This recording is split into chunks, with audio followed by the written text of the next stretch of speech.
ഈശോ മിശിഹായ്ക്ക് സ്തുതിയായിരിക്കട്ടെ. എല്ലാവർക്കും പുതിയൊരു വീഡിയോയിലേക്ക് സ്വാഗതം. ഈ വീഡിയോയിൽ നമ്മൾ കാണാൻ പോകുന്നത് വിശുദ്ധ ലൂക്ക എഴുതിയ സുവിശേഷം 18-ാം അധ്യായത്തിൻ്റെ ഫുൾ എക്സ്പ്ലനേഷൻ ആയിരിക്കും. നമുക്ക് ഡയറക്റ്റ് വീഡിയോയിലേക്ക് കടക്കാം.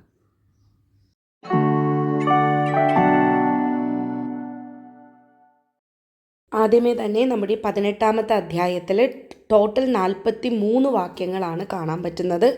6 ഹെഡിങ്സ് ആണ് ഈ ഒരു അധ്യായത്തിൽ ഇൻക്ലൂഡ് ചെയ്തിട്ടുള്ളത്.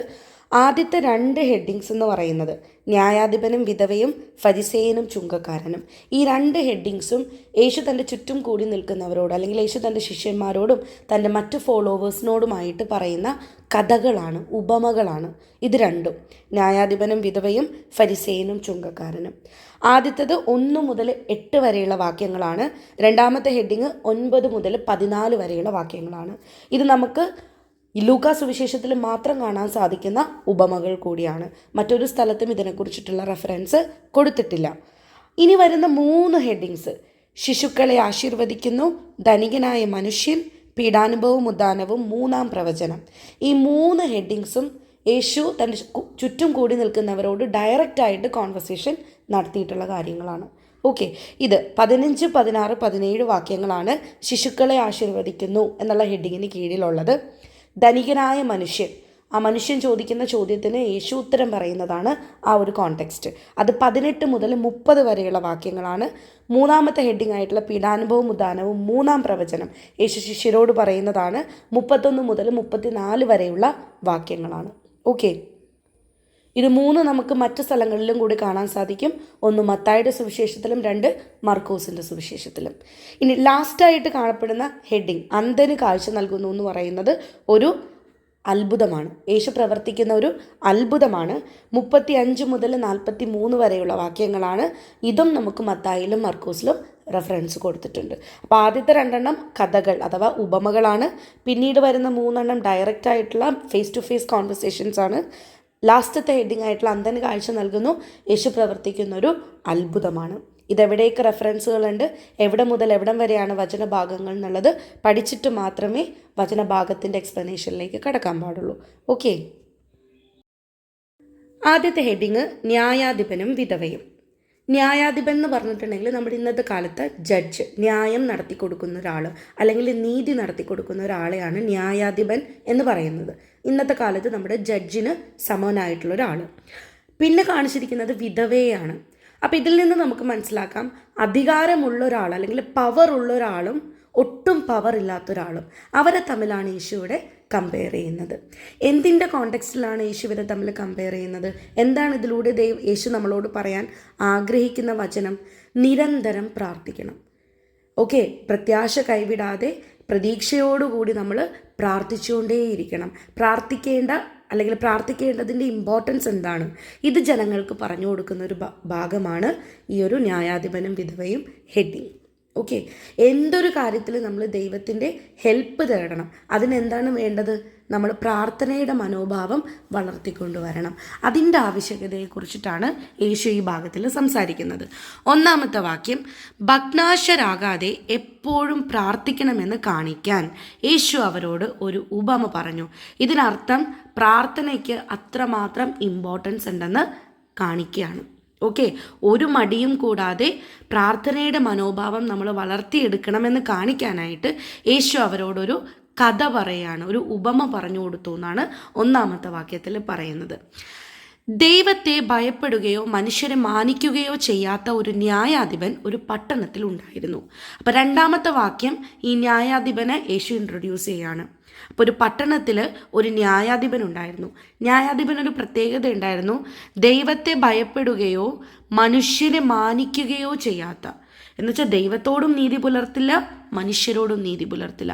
അപ്പം നീതിരഹിതനായിട്ടുള്ള ഒരു ന്യായാധിപനായിരുന്നു അദ്ദേഹം. ഓക്കെ, അപ്പം ന്യായാധിപൻ്റെ ഇൻട്രൊഡക്ഷനാണ് 2-ാമത്തെ വാക്യത്തിൽ. 3-ാമത്തെ വാക്യം, ആ പട്ടണത്തിൽ ഒരു വിധവയും ഉണ്ടായിരുന്നു. വിധവയെക്കുറിച്ചിട്ടുള്ള ഇൻട്രൊഡക്ഷനാണ്. അപ്പോൾ ന്യായാധിപനുള്ള പട്ടണത്തിൽ തന്നെ ഒരു വിധവയും ഉണ്ടായിരുന്നു. അവൾ വന്ന് അവനോട് എതിരാളിക്കെതിരെ എനിക്ക് നീതി നടത്തി തരണമേ എന്ന് അപേക്ഷിക്കുമായിരുന്നു. അപ്പം എന്താ പറയുന്നത്? അവൾ വന്നിട്ട് ഈ ന്യായാധിപനോട് അപേക്ഷിക്കുമായിരുന്നു. ഒരുപാട് പ്രാവശ്യം അപേക്ഷിക്കുമായിരുന്നു. എന്താണ്? തൻ്റെ എതിരാളിക്കെതിരെ നീതി നടത്തി തരണമേ. ഈ വിധവ എന്ന് പറയുന്നത് അന്നത്തെ സമൂഹത്തിൽ വളരെ ദുർബലയായിട്ടുള്ള ഒരു ക്യാരക്ടറായിട്ടാണ് കണ്ടുകൊണ്ടിരുന്നത്. ആർക്കും എപ്പോൾ വേണേലും അവളെ അറ്റാക്ക് ചെയ്യാം, അവളെ എതിർക്കാം, അവൾക്ക് എതിരെ ആക്രമണം നടത്താം. അപ്പം അങ്ങനെ ഒരു വൾണറബിൾ ആയിട്ടുള്ളൊരു കാറ്റഗറി ഓഫ് ആളുകളാണ് ഈ വിധവകൾ എന്ന് പറഞ്ഞത് അന്നത്തെ സമൂഹം കണ്ടിരുന്നത്. അപ്പോൾ അവൾക്കെതിരെ വന്ന എതിരാളിക്കെതിരെ തനിക്ക് നീതി നടത്തി തരണമേ എന്ന് പറഞ്ഞ് അവൾ ഈ ന്യായാധിപൻ്റെ അടുത്തേക്ക് എപ്പോഴും ചെല്ലുമായിരുന്നു, അവനോട് അപേക്ഷിക്കുമായിരുന്നു. അത് കുറച്ച് പ്രാവശ്യമല്ല, അപേക്ഷിക്കുമായിരുന്നു. ഒരുപാട് പ്രാവശ്യം അവൾ അങ്ങനെ ചെന്നിട്ടുണ്ട്. തനിക്ക് നീതി നടത്തി തരണമേ എന്ന് പറഞ്ഞ് ഈ ന്യായാധിപൻ്റെ അടുത്ത് ഈ വിധവ ചെന്നിട്ടുണ്ട്. ന്യായാധിപൻ അതിനെന്താ ചെയ്തത്? അതിനുള്ള ഉത്തരമാണ് 4-ാമത്തെ വാക്യത്തിൽ. കുറേ നാളത്തേക്ക് അവൻ അത് ഗൗനിച്ചില്ല. എന്താ പറയുന്നത്? അവളുടെ അപേക്ഷ ഈ ന്യായാധിപൻ ഗൗനിച്ചില്ല. പിന്നീട് അവൻ ഇങ്ങനെ ചിന്തിച്ചു. ന്യായാധിപൻ ചിന്തിക്കുകയാണ്, ഞാൻ ദൈവത്തെ ഭയപ്പെടുകയോ മനുഷ്യരെ മാനിക്കുകയോ ചെയ്യുന്നില്ല. തൻ്റെ ബലഹീനത ഈ ന്യായാധിപൻ മനസ്സിലാക്കുകയാണ്.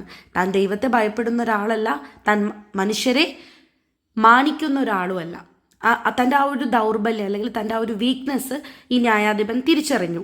എന്നിട്ട് 5-ാമത്തെ വാക്യത്തിൽ പറയാണ്, എങ്കിലും ഈ വിധവ എന്നെ ശല്യപ്പെടുത്തുന്നത് കൊണ്ട് ഞാൻ അവൾക്ക് നീതി നടത്തി കൊടുക്കും. എന്താ പറയുന്നത്? ഞാൻ ഇങ്ങനെയുള്ള ഒരാളാണ്, ദൈവത്തെ ബഹുമാനിക്കുകയോ അല്ലെങ്കിൽ മനുഷ്യരെ മാനിക്കുകയോ ചെയ്യുന്നൊരു വ്യക്തിയല്ല. എങ്കിൽ പോലും ഈ വിധവ എന്നിൽ നിന്ന് നീതി പ്രതീക്ഷിച്ച് എന്നെ ശല്യപ്പെടുത്തിക്കൊണ്ടിരിക്കുകയാണ്. അതുകൊണ്ട് ഞാൻ അവൾക്ക് നീതി നടത്തി കൊടുക്കും. പ്രാർത്ഥിച്ചുകൊണ്ടിരുന്നാൽ മാത്രമേ നമുക്കതിനുള്ള ഉത്തരം ലഭിക്കുകയുള്ളൂ. പ്രാർത്ഥിക്കാതെ മിണ്ടാതിരുന്നാൽ നമുക്കത് കിട്ടില്ല. കാരണം ആളറിയുന്നില്ല നമുക്ക് നീതി കിട്ടണം എന്നുള്ളത്, ന്യായാധിപൻ അറിയുന്നില്ല. ഓക്കെ, അപ്പം ന്യായാധിപൻ പറയാണ്, ഞാൻ ഇങ്ങനെയൊക്കെയുള്ളൊരു മനുഷ്യരായിട്ട് പോലും അവൾ എൻ്റെ അടുത്ത് അഭയം തേടി വന്നിരിക്കുകയാണ്, അവൾ എന്നോട് തൻ്റെ ആവശ്യം അപേക്ഷിച്ചിരിക്കുകയാണ്, അതുകൊണ്ട് ഞാൻ അവൾക്ക് നീതി നടത്തി കൊടുക്കും. അല്ലെങ്കിൽ അവൾ കൂടെ വന്നെന്നെ അസഹ്യപ്പെടുത്തും. ഇപ്പം ഞാൻ അവൾക്ക് നീതി നടത്തി കൊടുത്തില്ലെങ്കിൽ അവൾ വീണ്ടും വരും, വീണ്ടും എന്നെ ഇങ്ങനെ ശല്യപ്പെടുത്തിക്കൊണ്ടിരിക്കും, ഡിസ്റ്റർബ് ചെയ്തുകൊണ്ടിരിക്കും. ഓക്കെ, അതുകൊണ്ട് ഞാൻ അവൾക്ക് തീർച്ചയായിട്ടും നീതി കൊടുത്തിരിക്കും. അപ്പോൾ ഇവിടെ ഹൈലൈറ്റ് ചെയ്ത് പറയേണ്ട കാര്യം എന്താണ്? ഈ വിധവ എന്നെ ശല്യപ്പെടുത്തുന്നത് കൊണ്ട് ഞാൻ അവൾക്ക് നീതി നടത്തി കൊടുക്കും. ഇതാണ് ഇമ്പോർട്ടൻറ്റ്. ഈ വിധവ എന്നെ ശല്യപ്പെടുത്തുന്നത് കൊണ്ട് നിരന്തരമായിട്ട് പ്രാർത്ഥിക്കണം. നമ്മൾ നിരന്തരമായിട്ട്, അധരവ്യായാമമല്ല ഇവിടെ ഉദ്ദേശിക്കുന്നത്, മറിച്ച് പ്രാർത്ഥനയുടെ ഒരു മനോഭാവം. പ്രാർത്ഥനയ്ക്ക് കാലമോ സമയമോ ഒന്നുമില്ല. ആ പ്രാർത്ഥനയുടെ ഒരു മനോഭാവം, എന്തൊരു കാര്യത്തിലും ദൈവത്തെ ആശ്രയിക്കാനുള്ളൊരു മനോഭാവം, ഇത് വളർത്തിയെടുക്കാനാണ് യേശുബമയിലൂടെ നമുക്ക് പറഞ്ഞു തരുന്നത്.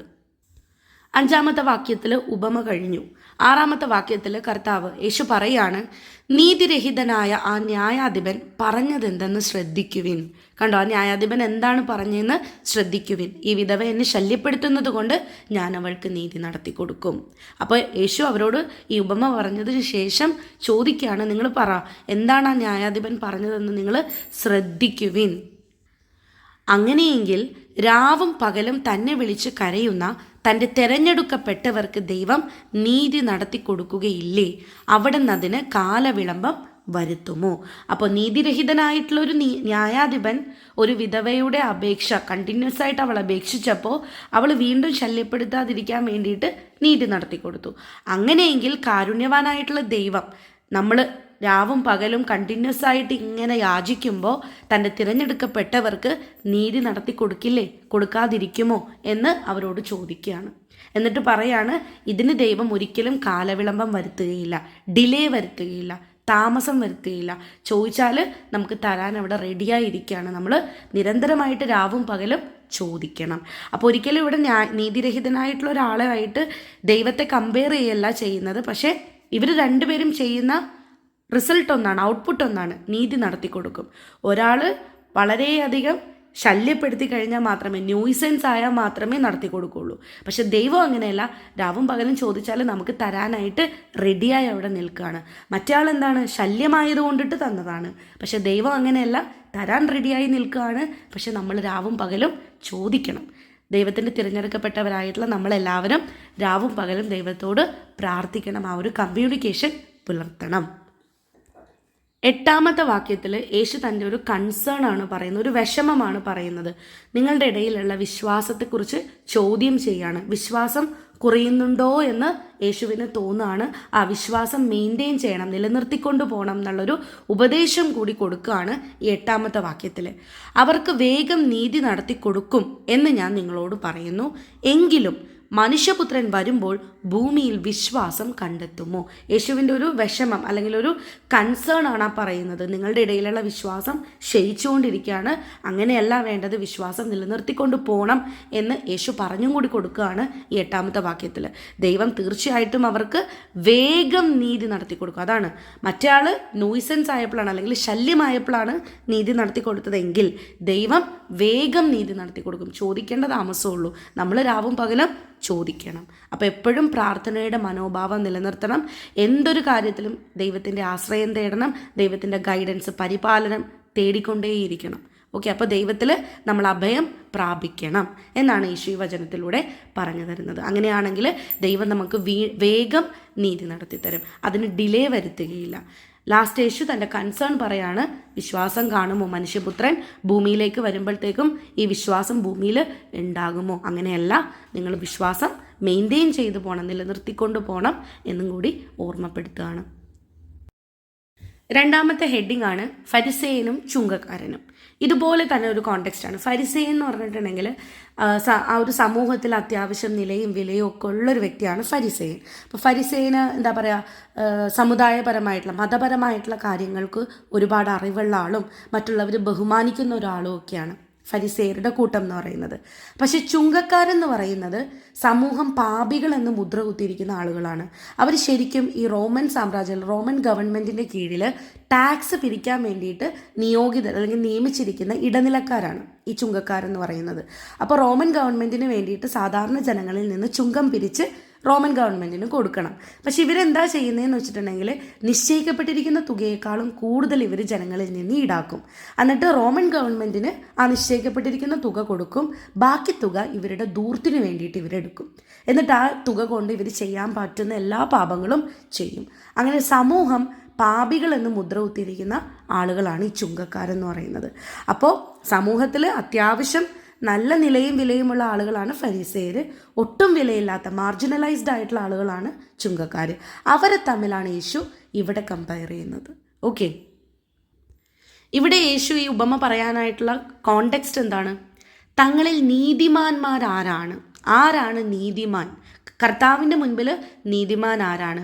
സമൂഹത്തിൻ്റെ മുൻപിൽ നീതിമാനായ ആളായിരിക്കില്ല കർത്താവിൻ്റെ മുൻപിൽ നീതിമാൻ എന്ന് തെളിയിക്കുന്ന വചനഭാഗമാണ്. മറ്റേതെന്തായിരുന്നു? ന്യായാധിപനും വിധവയും നിരന്തരം പ്രാർത്ഥിക്കണമെന്ന് നമ്മളോട് പറഞ്ഞു തരുന്ന ഉപമയായിരുന്നു. അപ്പോൾ ഈ 9ാമത്തെ വാക്യത്തിലേക്ക് നമുക്ക് കടക്കാം. തങ്ങൾ നീതിമാന്മാരാണ് എന്ന ധാരണയിൽ തങ്ങളിൽ തന്നെ ആശ്രയിക്കുകയും മറ്റുള്ളവരെ പുച്ഛിക്കുകയും ചെയ്യുന്നവരോട് അവൻ ഈ ഉപമ പറഞ്ഞു. അപ്പം എങ്ങനെയുള്ളവരോട് ഈ ഉപമ പറയുന്നത്? തങ്ങൾ നീതിമാന്മാരാണ് എന്ന ധാരണയിൽ, ആ ഒരു വിശ്വാസത്തിൽ, ഞാൻ തെറ്റൊന്നും ചെയ്യുന്നില്ല, ഞാൻ നീതിയുടെ പാതയിലൂടെ മാത്രമേ സഞ്ചരിക്കുന്നുള്ളൂ എന്നുള്ള ആ ഒരു ചിന്തയിൽ തങ്ങളിൽ തന്നെ ആശ്രയിക്കും. വേറെ ദൈവത്തിൽ ആശ്രയിക്കുകയോ ദൈവത്തിൻ്റെ കൃപ തേടുകയോ അല്ലെങ്കിൽ ദൈവത്തിൻ്റെ ആ ഒരു ഗൈഡൻസ്, പരിപാലനം ആശ്രയിക്കുകയോ ഒന്നും ചെയ്യില്ല. മറ്റുള്ളവരെ പുച്ഛിക്കുകയും ചെയ്യും. ഞങ്ങൾക്ക് തുല്യരായിട്ട് വേറെ ആരുമില്ല, ഞങ്ങൾ മാത്രമേ ഉള്ളൂ, അല്ലെങ്കിൽ എനിക്ക് തുല്യരായിട്ട് വേറെ ആരുമില്ല, ഞാൻ മാത്രമാണ് വലിയ ആൾ എന്നുള്ള ധാരണയിൽ ജീവിക്കുകയും ചെയ്യുന്നവനോടാണ് യേശു ഈ ഉപമ പറയുന്നത്. അപ്പം എങ്ങനെയാണ്? തങ്ങൾ നീതിമാന്മാരാണ് എന്ന ധാരണയിൽ തങ്ങളിൽ തന്നെ ആശ്രയിക്കുകയും മറ്റുള്ളവരെ പുച്ഛിക്കുകയും ചെയ്യുന്നവരോട് അവൻ ഈ ഉപമ പറഞ്ഞു. ഉപമ തുടങ്ങുകയാണ്. 2 പേര് പ്രാർത്ഥിക്കാനായി ദേവാലയത്തിലേക്ക് പോയി. അപ്പോൾ 2 പേര് ദേവാലയത്തിലേക്ക് പ്രാർത്ഥിക്കാനായിട്ട് പോവാണ്. ഒരാൾ ഫരിസേയനും മറ്റൊരാൾ ചുങ്കക്കാരനുമാണ്. അപ്പോൾ ഇവരുടെ ബാക്ക്ഗ്രൗണ്ട് എന്താണെന്ന് നമുക്കറിയാം. 11ാമത്തെ വാക്യം പറയുന്നത് ഫരിസേയൻ എങ്ങനെയാണ് പ്രാർത്ഥിച്ചത് എന്നതിനെക്കുറിച്ചിട്ടാണ്. ഫരീസേയൻ നിന്നുകൊണ്ട് ഇങ്ങനെ പ്രാർത്ഥിച്ചു. അവിടെ തന്നെയുണ്ട്, ഫരീസേയൻ നിന്നുകൊണ്ട് പ്രാർത്ഥിച്ചു. അവനൊന്ന് മുട്ടുകുത്താനോ കർത്താവിലേക്കൊന്ന് നോക്കാനോ പോലും തയ്യാറായില്ല. അവൻ നിന്നുകൊണ്ട് സ്വന്തം കഴിവിൽ അഹങ്കരിച്ച് നിന്നുകൊണ്ട് അവൻ പ്രാർത്ഥിക്കുകയാണ്, ദൈവമേ ഞാൻ നിനക്ക് നന്ദി പറയുന്നു. അപ്പോൾ ആദ്യമേ തന്നെ ഫരീസേയൻ എന്താ പറഞ്ഞേ? എനിക്ക് കിട്ടിയ എല്ലാ കാര്യങ്ങൾക്കും നിനക്ക് ഞാൻ നന്ദി പറയുന്നു. ആ കിട്ടിയ കാര്യങ്ങൾ എന്തൊക്കെയാണ്? എന്തെന്നാൽ ഞാൻ അക്രമികളും നീതിരഹിതരും വ്യഭിചാരികളുമായ മറ്റു മനുഷ്യരെ പോലെയോ ഈ ചുങ്കക്കാരനെ പോലെയോ അല്ല. 4 കാറ്റഗറി ആളുകളെ കുറിച്ചിട്ടാണ് കമ്പയർ ചെയ്യുന്നത് ഫരീസേയൻ തന്നെ. ഒന്നാമത് ആരെയാണ്? ഞാൻ ഈ ജനങ്ങളുടെ ഇടയിൽ കാണുന്ന അക്രമികളെ പോലെ ആയില്ല. 2 നീതിരഹിതരെ പോലെ ആയില്ല. 3 വ്യഭിചാരികൾ പോലെ ആയില്ല. അപ്പോൾ ഈ 3 കാറ്റഗറിയിലുള്ള മനുഷ്യരെ പോലെയും ഞാനായില്ല. ഏറ്റവും ലാസ്റ്റ് ഫരീസയൻ പറയാണ്, ഈ അടുത്ത് നിൽക്കുന്ന ചുങ്കക്കാരനെ പോലെയും ഞാനായില്ല. അപ്പം അതുകൊണ്ട് ഞാൻ നിനക്ക് നന്ദി പറയാണ്. ഇനി താൻ ചെയ്യുന്ന പ്രവൃത്തികളെ എടുത്തെടുത്ത് പറയാണ് ഫരീസയൻ. ഞാൻ ആഴ്ചയിൽ 2 പ്രാവശ്യം ഉപവസിക്കും. എന്താ പറയുന്നത്? ആഴ്ചയിൽ 2 പ്രാവശ്യം ഉപവസിക്കും. ഇനി പറയാണ്, ഞാൻ സമ്പാദിക്കുന്ന സകലത്തിൻ്റെയും ദശാംശം കൊടുക്കുന്നു. അപ്പോൾ ഞാൻ ഉപവസിക്കുന്നുമുണ്ട്, ദശാംശം കൊടുക്കുന്നുമുണ്ട്. ഓക്കെ, അപ്പം 3 കാര്യങ്ങൾ ഫരീസയൻ നിന്നുകൊണ്ട് ദൈവത്തോട് പറയാണ്. 1, എന്നെ ഈ കാറ്റഗറി ആളുകളെ പോലെ നീ ആക്കിയില്ല, അതുകൊണ്ട് ഞാൻ നന്ദി പറയുന്നു. ഏതൊക്കെയാണ് ആ കാറ്റഗറി? അക്രമികൾ, നീതിരഹിതർ, വ്യഭിചാരികൾ, ചുങ്കക്കാർ. പിന്നെ പറയുന്നത് എന്താണ്? ആഴ്ചയിൽ 2 പ്രാവശ്യം ഞാൻ ഉപവസിക്കുന്നുണ്ട്, എൻ്റെ സകല സമ്പത്തിൻ്റെയും ദശാംശവും ഞാൻ കൊടുക്കുന്നുണ്ട്. അപ്പം ഇത്രയും കാര്യങ്ങളാണ് ഫരീസയൻ ദൈവത്തോട് പറയുന്നത്. പക്ഷെ ചുങ്കക്കാരൻ പറയുന്നതോ? ആ ചുങ്കക്കാരനാകട്ടെ ദൂരെ നിന്ന് സ്വർഗത്തിലേക്ക് കണ്ണുകൾ ഉയർത്താൻ പോലും ധൈര്യപ്പെടാതെ. അപ്പം എന്താ പറയുന്നത്? 1, ദൈവത്തിൻ്റെ അടുത്ത് പോലും നിൽക്കാൻ താൻ യോഗ്യനല്ല എന്ന് അവൻ ഉള്ളിൽ മനസ്സിലാക്കി. അതാണ് വിനയം. വിനയമുള്ളിടത്ത് മാത്രമേ ദൈവത്തിലേക്കുള്ള വാതിൽ തുറക്കപ്പെടുകയുള്ളൂ. അപ്പോൾ ദൂരെ നിന്ന് സ്വർഗത്തിലേക്ക് കണ്ണുകൾ ഉയർത്താൻ പോലും താൻ യോഗ്യനല്ല, ഞാൻ പാപിയാണെന്നുള്ള ആ ഒരു ബോധം ആ ഒരു ചുങ്കക്കാരനിലുള്ളത് കൊണ്ടിട്ട് അവൻ ദൈവത്തിൽ നിന്ന് അകന്ന് നിന്ന് സ്വർഗത്തിലേക്ക് കണ്ണുകൾ ഉയർത്താൻ പോലും പേടിച്ച് ധൈര്യപ്പെടാതെ നിന്ന് തൻ്റെ പാപങ്ങൾ ഓർത്ത് അവൻ മാറത്തടിക്കുന്നത് എപ്പോഴാണ്? നമ്മുടെ സങ്കടം അല്ലെങ്കിൽ നമ്മുടെ ആ ഒരു ബുദ്ധിമുട്ട് നമുക്ക് സഹിക്കാൻ പറ്റുന്നതിനപ്പുറമാവുമ്പോഴാണ്. അപ്പം തൻ്റെ പാപത്തിൻ്റെ ആ ഒരു ഭാരം അവന് മനസ്സിലായി. അവൻ മാറത്തടിച്ചുകൊണ്ട് പറയാണ്, ദൈവമേ പാപിയായ എന്നിൽ കനിയണമേ. ഇങ്ങനെയാണ് അവൻ പ്രാർത്ഥിക്കുന്നത്. എന്താ പ്രാർത്ഥിക്കുന്നത്? ദൈവമേ പാപിയായ എന്നിൽ കനിയണമേ. എന്നിൽ കനിയണമേ എന്ന് പറഞ്ഞുകൊണ്ടാണ് താൻ പാപിയാണെന്നുള്ളൊരു ബോധത്തോടു കൂടിയാണ് ചുങ്കക്കാരൻ പ്രാർത്ഥിച്ചത്. പക്ഷെ ഫരീസയനോ താൻ എല്ലാം തികഞ്ഞ ഒരാളാണെന്നുള്ള രീതിയിലാണ് ദൈവത്തിൻ്റെ മുന്നിൽ ആയിരുന്നത്. ആ ചുങ്കക്കാരനാകട്ടെ ദൂരെ നിന്ന് സ്വർഗത്തിലേക്ക് കണ്ണുകൾ ഉയർത്താൻ പോലും ധൈര്യപ്പെടാതെ മാറത്തടിച്ചുകൊണ്ട് ദൈവമേ പാപിയായ എന്നിൽ കനിയണമേ എന്ന് പ്രാർത്ഥിച്ചു. ഞാൻ നിങ്ങളോട് പറയുന്നു. ഇവിടെ വെച്ച് ഉപമ കഴിഞ്ഞു കേട്ടോ. 13ാമത്തെ വാക്യത്തിൽ ഉപമ കഴിഞ്ഞു. യേശു ബാക്കിയുള്ളവരോട് പറയാണ്, തൻ്റെ ചുറ്റിനും നിൽക്കുന്നവരോട് പറയാണ്, ഞാൻ നിങ്ങളോട് പറയുന്നു, ഇവൻ ആ ഫരീസേയനേക്കാൾ നീതീകരിക്കപ്പെട്ടവനായി വീട്ടിലേക്ക് മടങ്ങി. തൻ്റെ ആ ഒരു വിനയം കൊണ്ട് ദൈവത്തിലേക്കുള്ള വാതിൽ അവൻ തുറന്നു അല്ലേ. അവൻ ദൈവത്തിൽ നിന്ന് നീതി ലഭിച്ചു. ഫരീസേയനേക്കാളും കൂടുതൽ നീതീകരിക്കപ്പെട്ടവനായിട്ട് അവൻ തൻ്റെ സ്വന്തം വീട്ടിലേക്ക് പോയി എന്നാണ് യേശു ആ ഉപമയുടെ അവസാനമായിട്ട് പറയുന്നത്. എന്തുകൊണ്ടിട്ടായിരിക്കും ചുങ്കക്കാരൻ കൂടുതൽ നീതീകരിക്കപ്പെട്ടവനായത്? അതിനുള്ള ഉത്തരവും യേശു പറയുന്നുണ്ട്. തന്നെ ഉയർത്തുന്നവൻ താഴ്ത്തപ്പെടും, തന്നെ താഴ്ത്തുന്നവൻ ഉയർത്തപ്പെടുകയും ചെയ്യും. കണ്ടോ? തന്നെ ഉയർത്തുന്നവൻ താഴ്ത്തപ്പെടും, തന്നെ താഴ്ത്തുന്നവൻ ഉയർത്തപ്പെടുകയും ചെയ്യും. അപ്പോൾ ഇത് വലിയൊരു മെസ്സേജാണ്. നമ്മൾ സ്വന്തം കഴിവിലല്ല ആശ്രയിക്കേണ്ടത്, ദൈവത്തിൻ്റെ കൃപയിലാണ്, ദൈവത്തിൻ്റെ കരുണയിലാണ് ആശ്രയിക്കേണ്ടതെന്നാണ് ഒന്നാമതായിട്ട് നമുക്കിത് പറഞ്ഞു തരുന്ന കാര്യം. സ്വന്തം കഴിവിലല്ല, നമ്മുടെ സ്കിൽസിലല്ല നമ്മൾ ആശ്രയിക്കേണ്ടത്, മറിച്ച് ദൈവത്തിൻ്റെ കൃപയിലും ദൈവത്തിൻ്റെ കരുണയിലുമാണ് നമ്മൾ ആശ്രയിക്കേണ്ടത്. 2, വിനയം നമ്മുടെ ജീവിതത്തിൽ എപ്പോഴും വേണം. വിനയമാണ് ദൈവത്തിലേക്കുള്ള വാതിൽ തുറന്നു തരുന്ന ഒരു ഘടകം. അപ്പോൾ വിനയമാണ് നമ്മുടെ ജീവിതത്തിൽ എപ്പോഴും വേണ്ടത്, അഹങ്കാരമല്ല, അഹംഭാവമല്ല. ഓക്കെ, 3ാമത്തെ കാര്യം എന്താണ്? സ്വന്തമായിട്ട് നീതീകരിക്കപ്പെടുന്നത് എപ്പോഴും ദൈവത്തിലേക്ക് എത്താനായിട്ടുള്ളൊരു തടസ്സമാണ്. നമ്മൾ പാപിയാണെന്നുള്ളൊരു ബോധം നമ്മുടെ ഉള്ളിൽ വേണം. അപ്പോൾ സ്വയം നീതീകരിക്കാനല്ല നമ്മൾ നോക്കേണ്ടത്, ദൈവം നീതിമാനാക്കണം, ദൈവം നമ്മളെ നീതീകരിക്കണം. എന്നാൽ മാത്രമേ നമ്മൾ നീതിമാന്മാരാകുകയുള്ളൂ. സ്വയമേ നീതിമാന്മാരാണെന്ന് വിചാരിക്കുന്നവർ എന്താ പറയുക, ദൈവത്തിൻ്റെ ആ ഒരു കൃപ കിട്ടാനായിട്ട് തടസ്സമായിട്ടത് മാറും. അതാണ് 3ാമതായിട്ട് പറയുന്നത്. 4ാമതായിട്ട് പറയുന്നത് എന്താണ്?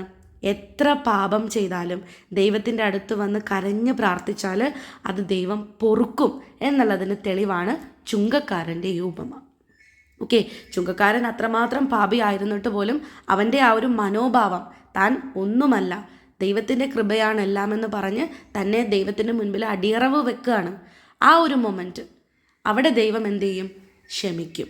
എന്നിട്ട് നമ്മൾ എന്ത് ചെയ്യും? റീസ്റ്റോർ ചെയ്യും, പുതിയൊരു മനുഷ്യനാക്കി നമ്മളെ മാറ്റും. അപ്പോൾ ഈ 4 മെസ്സേജാണ് ആക്ച്വലി ഈ ഒരു വചനഭാഗം നമുക്ക് പറഞ്ഞു തരുന്നത്. ഓക്കെ, മൂന്നാമത്തെ ഹെഡിങ് ആണ് ശിശുക്കളെ ആശീർവദിക്കുന്നു. അവൻ കൈകൾ വെച്ച് അനുഗ്രഹിക്കേണ്ടതിന് ശിശുക്കളെ അവൻ്റെ അടുത്ത് അവർ കൊണ്ടുവന്നു. അപ്പോൾ ഇതെന്താ പറയുന്നത്? യേശുവിൻ്റെ അനുഗ്രഹം ലഭിക്കാൻ വേണ്ടിയിട്ട്, യേശു കൈ വെച്ച് പ്രാർത്ഥിക്കാൻ വേണ്ടിയിട്ട് കുഞ്ഞുമക്കളെ അവരുടെ പാരൻസ് യേശുവിൻ്റെ അടുത്തേക്ക് കൊണ്ടുവരുവാണ്. അവൻ്റെ ശിഷ്യന്മാർ ഇത് കണ്ടപ്പോൾ അവരെ ശകാരിച്ചു. അപ്പോൾ ആരാണ് ഇത് കണ്ടപ്പോൾ അവരെ വഴക്ക് പറഞ്ഞത്? പാരൻസിനെ വഴക്ക് പറഞ്ഞത് ശിഷ്യന്മാർ. യേശുവിൻ്റെ ശിഷ്യന്മാർ പാരൻസ് ഇങ്ങനെ കുഞ്ഞുങ്ങളെ യേശുവിൻ്റെ അടുത്തേക്ക് കൈവച്ച് അനുഗ്രഹിക്കുന്നതിന് വേണ്ടിയിട്ട് കൊണ്ടുവരുന്നത് കണ്ടപ്പോൾ ശിഷ്യന്മാർ അവരെ വഴക്ക് പറഞ്ഞു, ശകാരിച്ചു. എന്നാൽ യേശു അവരെ തൻ്റെ അടുത്തേക്ക് വിളിച്ചിട്ട് പറഞ്ഞു. ആരെ? ശിഷ്യന്മാരെ അടുത്തേക്ക് വിളിച്ചിട്ട് പറഞ്ഞു, ശിശുക്കൾ എൻ്റെ അടുത്തു വരാൻ അനുവദിക്കുവിൻ, അവരെ തടയരുത്, എന്തെന്നാൽ ദൈവരാജ്യം അവരെ പോലുള്ളവരുടേതാണ്. അപ്പോൾ എന്താ പറയുന്നത്? യേശു ശിഷ്യന്മാരെ അടുത്ത് വിളിച്ചിട്ടാണ് പറയുന്നത്. അവിടെയും യേശുവിൻ്റെ ആ ഒരു ക്യാരക്ടർ മറ്റുള്ളവരുടെ മുമ്പിൽ വെച്ച് ശിഷ്യന്മാരെ നാണം കെടുത്താനായിട്ട് യേശു അവിടെ ആഗ്രഹിക്കുന്നില്ല. അവിടെയും യേശു ശിഷ്യന്മാരെ അടുത്ത് വിളിച്ചിട്ടാണ് പറയുന്നത്, ശിശുക്കൾ എൻ്റെ അടുത്ത് വരുവാൻ അനുവദിക്കുവിൻ. അതാണ് ഒന്നാമതായിട്ട് പറയുന്നത്.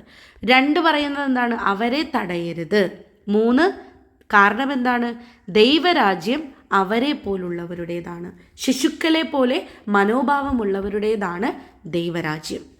എന്നിട്ട് പറയാണ്, സത്യമായി ഞാൻ നിങ്ങളോട് പറയുന്നു, ശിശുവിനെ പോലെ ദൈവരാജ്യം സ്വീകരിക്കാത്ത ആരും അതിൽ പ്രവേശിക്കുകയില്ല. ആരെപ്പോലെ സ്വീകരിക്കാത്തതാണ്? ശിശുവിനെ പോലെ, ഒരു കുഞ്ഞിനെ പോലെ ദൈവരാജ്യം സ്വീകരിക്കാത്ത ആരും അതിൽ പ്രവേശിക്കുകയില്ല. ഇതിൽ നിന്ന് മനസ്സിലാക്കാം, ശിശുക്കൾക്ക് ഒരുപാട് സിഗ്നിഫിക്കൻസ് ഉണ്ട്, ഒരു പ്രത്യേകതകളുണ്ട്. അതുകൊണ്ടിട്ടാണ് ശിശുക്കളെ പോലെ ദൈവരാജ്യം സ്വീകരിക്കാത്ത ആരും അതിൽ പ്രവേശിക്കുകയില്ല എന്ന് യേശു പറയുന്നത്. ഒന്നാമത്തെ പ്രത്യേകതയാണ് വിനയം. അവർക്ക് അഹങ്കാരമില്ലാത്തവരാണ്. അവർക്ക് വിനയമാണ് അവരുടെ മെയിൻ ആയിട്ടുള്ള കാര്യം. ഒന്നിനും അവർ അഹങ്കരിക്കുന്നില്ല, കാരണം അതിനുള്ള അറിവ് അവർക്ക് ലഭിച്ചിട്ടില്ല. എല്ലാ കാര്യത്തിലും അവർക്ക് വിനയമാണ്. രണ്ടാമതായിട്ട് പറയുന്നത് മറ്റുള്ളവരെ ആശ്രയിക്കുന്ന ഒരു കഴിവ്. സ്വന്തമായിട്ടൊന്നും ചെയ്യാൻ അവർക്ക് കഴിവില്ല, മറ്റുള്ളവരെ ആശ്രയിക്കുകയാണ്. ഇത് രണ്ടുമാണ് ദൈവരാജ്യത്തിലേക്ക് പ്രവേശിക്കാൻ വേണ്ട ഏറ്റവും വലിയ ഘടകം. 1 വിനയം, 2 ദൈവത്തിലുള്ള ആശ്രയം. സ്വന്തം കഴിവിൽ ആശ്രയിക്കാതെ ദൈവത്തിലേക്ക് ആശ്രയം കൊടുക്കുക, ദൈവത്തിൻ്റെ പരിപാലനം തേടുക, ദൈവത്തിൻ്റെ ഹെൽപ്പ് തേടുക. ഇതൊക്കെയാണ് ശിശുക്കളെ സംബന്ധിച്ചിട്ടുള്ള മെയിൻ ആയിട്ടുള്ള കാര്യങ്ങൾ, അല്ലേ? അവർക്കൊന്നും സ്വന്തമായിട്ട് ചെയ്യാൻ പറ്റില്ല. എല്ലാ കാര്യത്തിലും അവർക്ക് എന്ത് വേണം? പാരൻസിൻ്റെ ഗൈഡൻസ് വേണം. ഇതുപോലെ തന്നെ ആയിരിക്കണം നമ്മുടെ മനോഭാവവും. നമ്മളും സ്വന്തം കഴിവിൽ ആശ്രയിക്കാതെ ദൈവത്തിൽ ആശ്രയിക്കണം, ദൈവത്തിൻ്റെ കൃപയിൽ കരുണയിൽ ആശ്രയിക്കണം. രണ്ടാമത്തെ എന്താണ്? വിനയം വേണം നമ്മുടെ ജീവിതത്തിൽ. അഹങ്കാരമല്ല, കുഞ്ഞുമക്കളെ പോലെ വിനയമുള്ളവരായിരിക്കണം. ഓക്കെ. മൂന്നാമത്തെ ഇമ്പോർട്ടൻ്റ് കാര്യമാണ് വിശ്വാസം. തൻ്റെ മാതാപിതാക്കൾ തങ്ങളുടെ കൺസെൻറ്റ് പോലും ചോദിക്കാണ്ട് ഈശോൻ്റെ അടുത്തേക്ക് അവരെ കൊണ്ടുവരികയാണ്. അവരതനുസരിച്ച് വരികയാണ്. മാതാപിതാക്കളെ ക്വസ്റ്റ്യൻ പോലും അവർ ചെയ്യുന്നില്ല. അവർ മാതാപിതാക്കൾ എന്താണോ പറയുന്നത് അവരിൽ വിശ്വസിച്ച്, അവരുടെ ആ ഒരു വാക്കിൽ വിശ്വസിച്ച്, അല്ലെങ്കിൽ അവരോടുള്ള ആ ഒരു വിശ്വാസം നിമിത്തം യേശുവിൻ്റെ അടുത്തേക്ക് വരികയാണ്. അപ്പോൾ ആ ഒരു വിശ്വാസം നമുക്ക് ഉണ്ടാവണം. കുഞ്ഞുമക്കൾക്കുള്ളത് പോലത്തെ ഒരു വിശ്വാസം നമുക്ക് ഉണ്ടാവണം. ഓക്കെ. നാലാമതായിട്ട് പറഞ്ഞതാണ് സിംപ്ലിസിറ്റി. ഇപ്പോൾ അവരെ സംബന്ധിച്ച് അവർ പുതിയൊരു കാര്യം എക്സ്പീരിയൻസ് ചെയ്യാൻ വേണ്ടി പോവാണ്. മാതാപിതാക്കൾ യേശുവിൻ്റെ അടുത്തേക്ക് അവരെ വിടുകയാണ്. ഒരു സങ്കടമോ ഒരു വിഷമമോ ഒന്നും ഇല്ലാണ്ട് യേശുവിൻ്റെ അടുത്തേക്ക് പോകണം. ഒരു പുതിയൊരു കാര്യം എക്സ്പീരിയൻസ് ചെയ്യാൻ പോകുന്ന ഒരു സിംപ്ലിസിറ്റി നമ്മുടെ ലൈഫിൽ ഉണ്ടാവണം. അപ്പോൾ 4 കാര്യങ്ങളാണ്. 1 നമ്മുടെ ലൈഫിൽ വിനയം വേണം. 2 സ്വന്തം കഴിവിൽ ആശ്രയിക്കാതെ ദൈവത്തിൽ ആശ്രയിക്കുന്നവരാകണം. 3 ശിശുക്കളെപ്പോലെ തന്നെ വിശ്വാസമുണ്ടാവണം. 4 ശിശുക്കളെപ്പോലെ അത്രമാത്രം സിമ്പിളായിരിക്കണം, സിംപ്ലിസിറ്റി ഉണ്ടാവണം നമ്മുടെ ലൈഫിൽ. ഓക്കെ. അപ്പോൾ അങ്ങനെയുള്ള ശിശുക്കളെ പോലെ ദൈവരാജ്യം സ്വീകരിക്കാത്ത ആരും അതിൽ പ്രവേശിക്കുകയില്ല.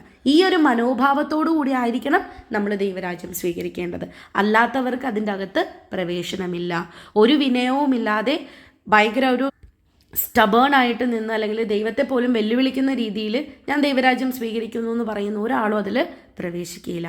ഈ ശിശുക്കൾക്കുള്ള ഈ ക്വാളിറ്റീസോടു കൂടി നമ്മൾ ദൈവരാജ്യം സ്വീകരിച്ചാൽ ഉറപ്പായും നമ്മൾ അതിനകത്ത് പ്രവേശിക്കും എന്നാണ് യേശു ഈ ഒരു ഭാഗത്തിലൂടെ നമുക്ക് പറഞ്ഞു തരുന്നത്. 4ാമത്തെ ഹെഡിങ് ആണ് ധനികനായ മനുഷ്യൻ. അപ്പോൾ ധനികനായിട്ടുള്ളൊരു മനുഷ്യനുമായിട്ടുള്ള യേശുവിൻ്റെ കോൺവെർസേഷനാണ് ഈ ഒരു ഹെഡിങ്ങിന് കീഴിൽ നമുക്ക് പഠിക്കാൻ പറ്റുന്നത്. 18ാമത്തെ വാക്യം പറയുന്നത്, ഒരു അധികാരി അവനോട് ചോദിച്ചു, നല്ലവനായ ഗുരു, നിത്യജീവൻ അവകാശമാക്കാൻ ഞാൻ എന്ത് ചെയ്യണം? അപ്പോൾ ആദ്യം തന്നെ ആരാണ് ചോദ്യം ചോദിക്കുന്നത്? ഒരു അധികാരി, എന്ന് വെച്ചാൽ സമൂഹത്തിൽ അത്യാവശ്യം ഇൻഫ്ലുവൻസ് ഉള്ള, അത്യാവശ്യം റിച്ച് ആയിട്ടുള്ള, അധികാരമുള്ള ഒരു വ്യക്തി, ഒരു പവറുള്ള ഒരാളാണ് യേശുവിനോട് ഈ ചോദ്യം ചോദിക്കുന്നത്. എങ്ങനെയാണ് ചോദിക്കുന്നത്? നല്ലവനായ ഗുരു. അപ്പോൾ ഇവിടെ യേശുവിനെക്കുറിച്ച് മനസ്സിലാക്കി, യേശു ആരാണെന്ന് താൻ മനസ്സിലാക്കി എന്നുള്ള രീതിയിലാണ് ഈ വ്യക്തി, ഈ ധനികനായിട്ടുള്ള മനുഷ്യൻ അല്ലെങ്കിൽ ഈ അധികാരി ഈ ചോദ്യം ചോദിക്കുന്നത്. അതാണ് നല്ലവനായ ഗുരു. യേശുവിനെക്കുറിച്ച് ഞാൻ മനസ്സിലാക്കി കഴിഞ്ഞു, അവൻ നല്ലവനാണ്, നീതിമാനാണ് എന്ന് മനസ്സിലാക്കിയതിന് ശേഷം അവൻ ചോദിക്കുകയാണ്, നല്ലവനായ ഗുരു, നിത്യജീവൻ അവകാശമാക്കാൻ ഞാൻ എന്ത് ചെയ്യണം? നിത്യജീവൻ നിലനിർത്താനായിട്ട്, അവകാശമാക്കാനായിട്ട് ഞാൻ എന്ത് ചെയ്യണം? യേശു പക്ഷേ ഈ ഒരു വ്യക്തിയെ ചാലഞ്ച് ചെയ്യാൻ വേണ്ടിയിട്ട് ഡയറക്റ്റായിട്ട് ഇതിന് ഉത്തരം പറഞ്ഞില്ല. യേശു വ്യക്തിയെ ചാലഞ്ച് ചെയ്യാനായിട്ടൊരു ചോദ്യം ചോദിക്കുകയാണ്. യേശു പറഞ്ഞു, എന്തുകൊണ്ട് നീ എന്നെ നല്ലവൻ എന്ന് വിളിക്കുന്നത്? അപ്പോൾ യേശു ഡയറക്റ്റ് ഉത്തരം പറഞ്ഞില്ല, മറിച്ച് യേശു ഈ വ്യക്തിയെ ചാലഞ്ച് ചെയ്യുകയാണ്, എന്തുകൊണ്ടാണ് നീ എന്നെ നല്ലവൻ എന്ന് വിളിക്കുന്നത്? എന്നിട്ട് പറയാണ്, ദൈവമല്ലാതെ നല്ലവനായി മറ്റാരുമില്ല. നീ എന്നെ മനസ്സിലാക്കിയത് ഓക്കെ, പക്ഷെ മനസ്സിലാക്കിയതിൽ ചെറിയൊരു തെറ്റുണ്ട്. ഞാനല്ല നല്ലവൻ, എന്നെ അയച്ചവനാണ് നല്ലവൻ. ദൈവമല്ലാതെ നല്ലവനായി മറ്റാരുമില്ല. അപ്പം നീ മനസ്സിലാക്കി വെച്ചതിൽ ചെറിയൊരു തെറ്റുണ്ട് എന്ന് പറഞ്ഞ് തിരുത്തി കൊടുക്കുന്നതിലൂടെയാണ് യേശു തൻ്റെ കോൺവെർസേഷൻ സ്റ്റാർട്ട് ചെയ്യുന്നത്. യേശു ആ ഉത്തരം സ്റ്റാർട്ട് ചെയ്യാൻ പോകുന്നത്. അപ്പം ആദ്യമേ തന്നെ അധികാരി ചോദിക്കുന്ന ചോദ്യത്തിന് ഡയറക്റ്റ് ഒരു ഉത്തരമല്ല യേശു കൊടുക്കുന്നത്. യേശു ആ അധികാരിയെ ചാലഞ്ച് ചെയ്യുകയാണ്, എന്തുകൊണ്ടിട്ടാണ് നീ എന്നെ നല്ലവൻ എന്ന് വിളിച്ചത്? എന്നിട്ട് പറയാണ്, ദൈവമല്ലാതെ നല്ലവനായിട്ട് മറ്റാരുമില്ല. അപ്പം നിൻ്റെ അറിവ് ഓക്കെ, നീ എന്നെ മനസ്സിലാക്കി, പക്ഷെ മുഴുവനായിട്ട് നീ എന്നെ മനസ്സിലാക്കിയിട്ടില്ല. ദൈവമാണ് നല്ലവൻ, ഞാനല്ല എന്ന് തെളിയിക്കുകയാണ്. ഇനിയാണ് യേശു അതിനുള്ള ഉത്തരം കൊടുക്കാൻ പോകുന്നത്. ചോദ്യത്തിന്, നിത്യജീവൻ അവകാശമാക്കാൻ ഞാൻ എന്ത് ചെയ്യണം എന്നുള്ള ചോദ്യത്തിന് യേശു ഉത്തരം കൊടുക്കുകയാണ് 20-ാമത്തെ വാക്യത്തിൽ. എന്താ പറയുന്നത്? പ്രമാണങ്ങൾ നിനക്കറിയാമല്ലോ. എന്തൊക്കെയാണ്? 1, വ്യഭിചാരം ചെയ്യരുത്. 2, കൊല്ലരുത്. 3, മോഷ്ടിക്കരുത്. 4, കള്ളസാക്ഷ്യം നൽകരുത്. 5, പിതാവിനെയും മാതാവിനെയും ബഹുമാനിക്കുക. ഏറ്റവും ഇമ്പോർട്ടൻ്റ് ആയിട്ടുള്ള 5 പ്രമാണങ്ങൾ, കൽപ്പനകൾ, നിയമങ്ങൾ എന്നൊക്കെ പറയാൻ പറ്റുന്നതാണ് ഈ 5 കാര്യങ്ങൾ. 1 ഏതാണ്? വ്യഭിചാരം ചെയ്യരുത്. 2, കൊല്ലരുത്. 3, മോഷ്ടിക്കരുത്. 4, കള്ളസാക്ഷ്യം നൽകരുത്. 5, പിതാവിനെയും മാതാവിനെയും ബഹുമാനിക്കുക. 21-ാമത്തെ വാക്യത്തിൽ ആ അധികാരി ഉത്തരം കൊടുക്കുകയാണ്, ചെറുപ്പം മുതലേ ഇവയെല്ലാം ഞാൻ പാലിച്ചിട്ടുണ്ട്. എന്താ പറയുന്നത്? ചെറുപ്പം മുതലേ ഇതെല്ലാം എനിക്കറിയാം, ഇതെല്ലാം ഞാൻ പാലിച്ചിട്ടുണ്ട്. അത് കേട്ട് യേശു പറഞ്ഞു, ഇനിയും നിനക്കൊരു കുറവുണ്ട്. എന്താ പറയുന്നത്? നിനക്ക് ഇനിയും കുറവുണ്ട്. നിനക്കുള്ളതെല്ലാം വിറ്റ് ദരിദ്രർക്ക് കൊടുക്കുക, അപ്പോൾ സ്വർഗത്തിൽ നിനക്ക് നിക്ഷേപമുണ്ടാകും. അനന്തരം വന്ന് എന്നെ അനുഗമിക്കുക. അപ്പോൾ യേശു വലിയൊരു കാര്യമാണ് ഈ ഒരു അധികാരിയോട് പറയുന്നത്. എന്താണ്? ഇതൊക്കെ നീ പാലിക്കുന്നുണ്ട്, ഓക്കെ, പക്ഷെ നിനക്കൊരു കുറവുണ്ട്. എന്താണ് ആ കുറവ്? നിനക്കുള്ളതെല്ലാം വിറ്റ് നീ ആർക്ക് കൊടുക്കണം? ദരിദ്രർക്ക് കൊടുക്കണം. അപ്പോൾ നിനക്ക് എന്ത് സംഭവിക്കും? സ്വർഗത്തിൽ നിക്ഷേപമുണ്ടാകും. അത് കിട്ടിക്കഴിഞ്ഞാൽ മാത്രം നീ എന്നെ ഒന്ന് അനുഗമിക്കുക. ഓക്കെ, സ്വർഗത്തിലെ നിക്ഷേപം കൂട്ടിവെച്ചവൻ മാത്രം എൻ്റെ അടുത്തേക്ക് വരിക. ഓക്കെ, നിനക്ക് ചെയ്യാനുള്ളത് ചെയ്തിട്ട് മാത്രം നീ എൻ്റെ അടുത്തേക്ക് വന്നാൽ മതി എന്ന് അധികാരിയോട് യേശു പറയാണ്. അപ്പം എങ്ങനെയാ പറയുന്നത്? നിനക്കുള്ളതെല്ലാം വിറ്റ് ദരിദ്രർക്ക് കൊടുക്കുക, അപ്പോൾ സ്വർഗത്തിൽ നിനക്ക് നിക്ഷേപമുണ്ടാകും. അനന്തരം എന്നിട്ട് വന്നെന്നെ അനുഗമിക്കുക. അപ്പോൾ എൻ്റെ അടുത്തേക്ക് ഡയറക്റ്റ് വരുന്നവൻ ആർക്കും ഞാൻ റിസൾട്ട് കൊടുക്കില്ല. എൻ്റെ അടുത്തേക്ക് ഡയറക്റ്റ് വരുന്ന ഒരാൾക്ക് ഞാൻ ഉത്തരം കൊടുക്കില്ല. എങ്ങനെയുള്ളവന് മാത്രമായിരിക്കും? തനിക്ക് ചെയ്യാവുന്നത് ചെയ്തിട്ട് എൻ്റെ അടുത്തേക്ക് വരുന്നവന് മാത്രം. ഓക്കെ, അതാണ് യേശു 22-ാമത്തെ വാക്യത്തിൽ പറയുന്നത്. അപ്പോൾ 18-ാമത്തെ വാക്യത്തിൽ എന്തായിരുന്നു? അധികാരി യേശുവിനോട് നല്ലവനായ ഗുരു, നിത്യജീവൻ അവകാശമാക്കാൻ ഞാൻ എന്ത് ചെയ്യണം എന്ന് ചോദിക്കുകയാണ്. 19-ൽ യേശു അവനോട് ചാലഞ്ച് ചെയ്യാണ്, എന്തുകൊണ്ടിട്ടാണ് നീ എന്നെ നല്ലവൻ എന്ന് വിളിച്ചത്? ദൈവമല്ലാതെ നല്ലവനായിട്ട് മറ്റാരുമില്ല. 20-ൽ യേശു തന്നെ വീണ്ടും പറയാണ്, ഓക്കെ, ആദ്യം ചോദിച്ച ചോദ്യത്തിന് ഉത്തരമാണ്, പ്രമാണങ്ങൾ നിനക്കറിയാമല്ലോ എന്ന് ചോദിക്കുകയാണ്. 20-ാമത്തെ വാക്യത്തിൽ ചോദിച്ചു. 21-ാമത്തെ വാക്യത്തിൽ അധികാരി ഉത്തരം പറയാണ്, ചെറുപ്പം മുതൽ ഇവയെല്ലാം ഞാൻ അനുസരിക്കുന്നുണ്ട്. 22-ൽ ഇത് കേട്ട് യേശു പറയാണ്, ഇതൊക്കെ നീ അനുസരിക്കുന്നുണ്ടെങ്കിൽ നിനക്കൊരു കുറവുണ്ട്, നീ ആ കുറവ് നികത്തിയിട്ട് എൻ്റെ അടുത്തേക്ക് വരിക, എന്നെ അനുഗമിക്കുക. ഇത് കേട്ടപ്പോൾ അവൻ വളരെ വ്യസനിച്ചു, കാരണം അവൻ വലിയ ധനികനായിരുന്നു. അപ്പോൾ എന്താ പറയുന്നത്? തനിക്കുള്ളതെല്ലാം വിറ്റ് ദരിദ്രർക്ക് കൊടുക്കാനാ പറയുന്നത്. ഇത് കേട്ടപ്പോൾ അവന് സങ്കടമായി. ഓക്കെ, വ്യസനിച്ചു. കാരണം എന്താണ്? അവൻ്റെ കയ്യിൽ ഒരുപാട് സ്വത്തുണ്ടായിരുന്നു. ഈ സ്വത്തെല്ലാം വിറ്റ് ദരിദ്രർക്ക് കൊടുത്താൽ പിന്നെ താൻ എന്ത് ചെയ്യും എന്നുള്ളതായിരുന്നു പിന്നീട് അവൻ്റെ ചിന്ത. ഓക്കെ, അപ്പോൾ അവന് വളരെയധികം വ്യസനിച്ചു ഈ ഒരു ഉത്തരം കേട്ടിട്ട്. 24-ാമത്തെ വാക്യത്തിൽ യേശു വീണ്ടും പറയാണ്, 24, 25 ഒന്നിച്ചു പഠിക്കണം കേട്ടോ. യേശു അവനെ നോക്കിക്കൊണ്ട് പറഞ്ഞു, ആരെ? ധനികനായിട്ടുള്ള മനുഷ്യനെ നോക്കിക്കൊണ്ട് പറഞ്ഞു, സമ്പത്തുള്ളവർ ദൈവരാജ്യത്തിൽ പ്രവേശിക്കുന്നത് എത്ര ദുഷ്കരം. എന്താ പറയുന്നത്? സമ്പത്തുള്ളവർ ദൈവരാജ്യത്തിൽ പ്രവേശിക്കുന്നത് എത്ര ദുഷ്കരം. ധനികൻ ദൈവരാജ്യത്തിൽ പ്രവേശിക്കുന്നതിനേക്കാൾ എളുപ്പം ഒട്ടകം സൂചിക്കുഴിയിലൂടെ കടന്നു പോകുന്നതാണ്. അപ്പോൾ ഈ 2 വാക്യങ്ങളും ഒന്നിച്ചു പഠിക്കുക. അപ്പോൾ യേശു അവസനിച്ചിരിക്കുന്ന ധനികനായിട്ടുള്ള മനുഷ്യനെ നോക്കിക്കൊണ്ട് പറയാണ്, സമ്പത്തുള്ളവർ ദൈവരാജ്യത്തിൽ പ്രവേശിക്കുന്നത് എത്ര ദുഷ്കരം. ഇവിടെ നമ്മൾ മിസ് ഇൻ്റർപ്രറ്റ് ചെയ്യും ഈ ഒരു വചനം. നമ്മൾ പറയും ഓക്കെ നല്ലത് റിച്ച് ആകാത്തതാണ് ഏറ്റവും നല്ലതെന്ന് പറയും. അങ്ങനെയല്ല, റിച്ചായിട്ടുള്ള ആളുകൾ തന്നെ ചെയ്യേണ്ട കാര്യം ചെയ്യണം. ഓക്കെ, തൻ്റെ ഒരു പങ്ക്, തൻ്റെ സമ്പത്തിൻ്റെ ഒരു പങ്ക് പാവപ്പെട്ടവർക്ക് കൊടുക്കണം, ദരിദ്രർക്ക് കൊടുക്കണം. അങ്ങനെ ചെയ്യുന്ന ധനവാനായിട്ടുള്ള ആളുകൾ അല്ലെങ്കിൽ ധനികർ തീർച്ചയായിട്ടും സ്വർഗത്തിൽ പോകും. പക്ഷെ തൻ്റെ കയ്യിൽ സമ്പത്തുണ്ടായിട്ടും ചെയ്യേണ്ട കാര്യങ്ങൾ ചെയ്യാതെയും കാണേണ്ട ആളുകളെ കാണാതെയും മുഖം തിരിച്ച് കളയുന്ന അവർ, അത്തരക്കാരെക്കുറിച്ചാണ് യേശു ഇത് പറയുന്നത്. അല്ലാതെ എല്ലാ ധനികരെ കുറിച്ചും അല്ല ഈ പറയുന്നത്. ധനമുണ്ടായിട്ടും സമ്പത്തുണ്ടായിട്ടും തൻ്റെ മുന്നിലുള്ള പാവങ്ങൾക്കോ ദരിദ്രർക്കോ ഒന്നും കൊടുക്കാത്ത സമ്പന്നരെ കുറിച്ചിട്ടാണ്. ഓക്കെ, അപ്പോൾ സമ്പത്തുള്ളവർ ദൈവരാജ്യത്തിൽ പ്രവേശിക്കുന്നത് എത്ര ദുഷ്കരം. ധനികൻ ദൈവരാജ്യത്തിൽ പ്രവേശിക്കുന്നതിനേക്കാൾ എളുപ്പം എന്താണ്? ഒട്ടും സംഭവിക്കാത്തൊരു കാര്യവുമായിട്ട് യേശു കമ്പയർ ചെയ്യാണ്. എന്താണത്? ഒട്ടകം സൂചിക്കുഴിയിലൂടെ കടന്നു പോകുന്നതാണ്. ഓക്കെ, അപ്പോൾ ധനത്തെക്കാളും കൂടുതൽ നമ്മൾ ആരെയാണ് പ്രയോറിറ്റൈസ് ചെയ്യേണ്ടത്? ദൈവത്തെയാണ് പ്രയോറിറ്റൈസ് ചെയ്യേണ്ടത്. ദൈവത്തെ പ്രയോറിറ്റൈസ് ചെയ്യണം. ഒപ്പം തന്നെ നമ്മുടെ ചുറ്റുമുള്ള പാവങ്ങളിൽ, ദരിദ്രരിൽ ദൈവത്തെ കാണുകയും ചെയ്യണം. എന്നാൽ മാത്രമേ സമ്പത്തുള്ളവന് ദൈവരാജ്യത്തിൽ പ്രവേശിക്കാനായിട്ട് സാധിക്കുകയുള്ളൂ. അപ്പോൾ ഒന്നും കൂടി നമുക്കൊന്ന് റിവൈൻഡ് ചെയ്യാം. 18-ാമത്തെ വാക്യത്തിൽ ആ അധികാരി, ധനികനായിട്ടുള്ള മനുഷ്യൻ യേശുവിനോട് നല്ലവനായ ഗുരു എന്ന് പറഞ്ഞ് ചോദ്യം ചോദിക്കുകയാണ്.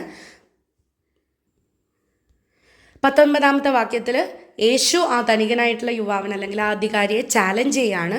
20-ാമത്തെ വാക്യത്തിലും യേശു അതിനുള്ള ഉത്തരം കൊടുക്കുകയാണ്. നിത്യജീവൻ പ്രാപിക്കുന്നതിന് വേണ്ടിയിട്ടുള്ള ഉത്തരങ്ങൾ, പ്രമാണങ്ങൾ പാലിക്കണം എന്ന് പറഞ്ഞ് കൊടുക്കുകയാണ്. 21-ൽ അധികാരി പറയുകയാണ്, ഇതെല്ലാം ഞാൻ ചെറുപ്പം മുതലേ അനുസരിക്കുന്ന ഒരാളാണ്, പാലിക്കുന്ന ഒരാളാണ്. 22-ാമത്തെ വാക്യത്തിൽ യേശു പറയാണ്, ഇതൊക്കെ പാലിക്കുന്നുണ്ടെങ്കിൽ നിനക്കൊരു കുറവുണ്ട്.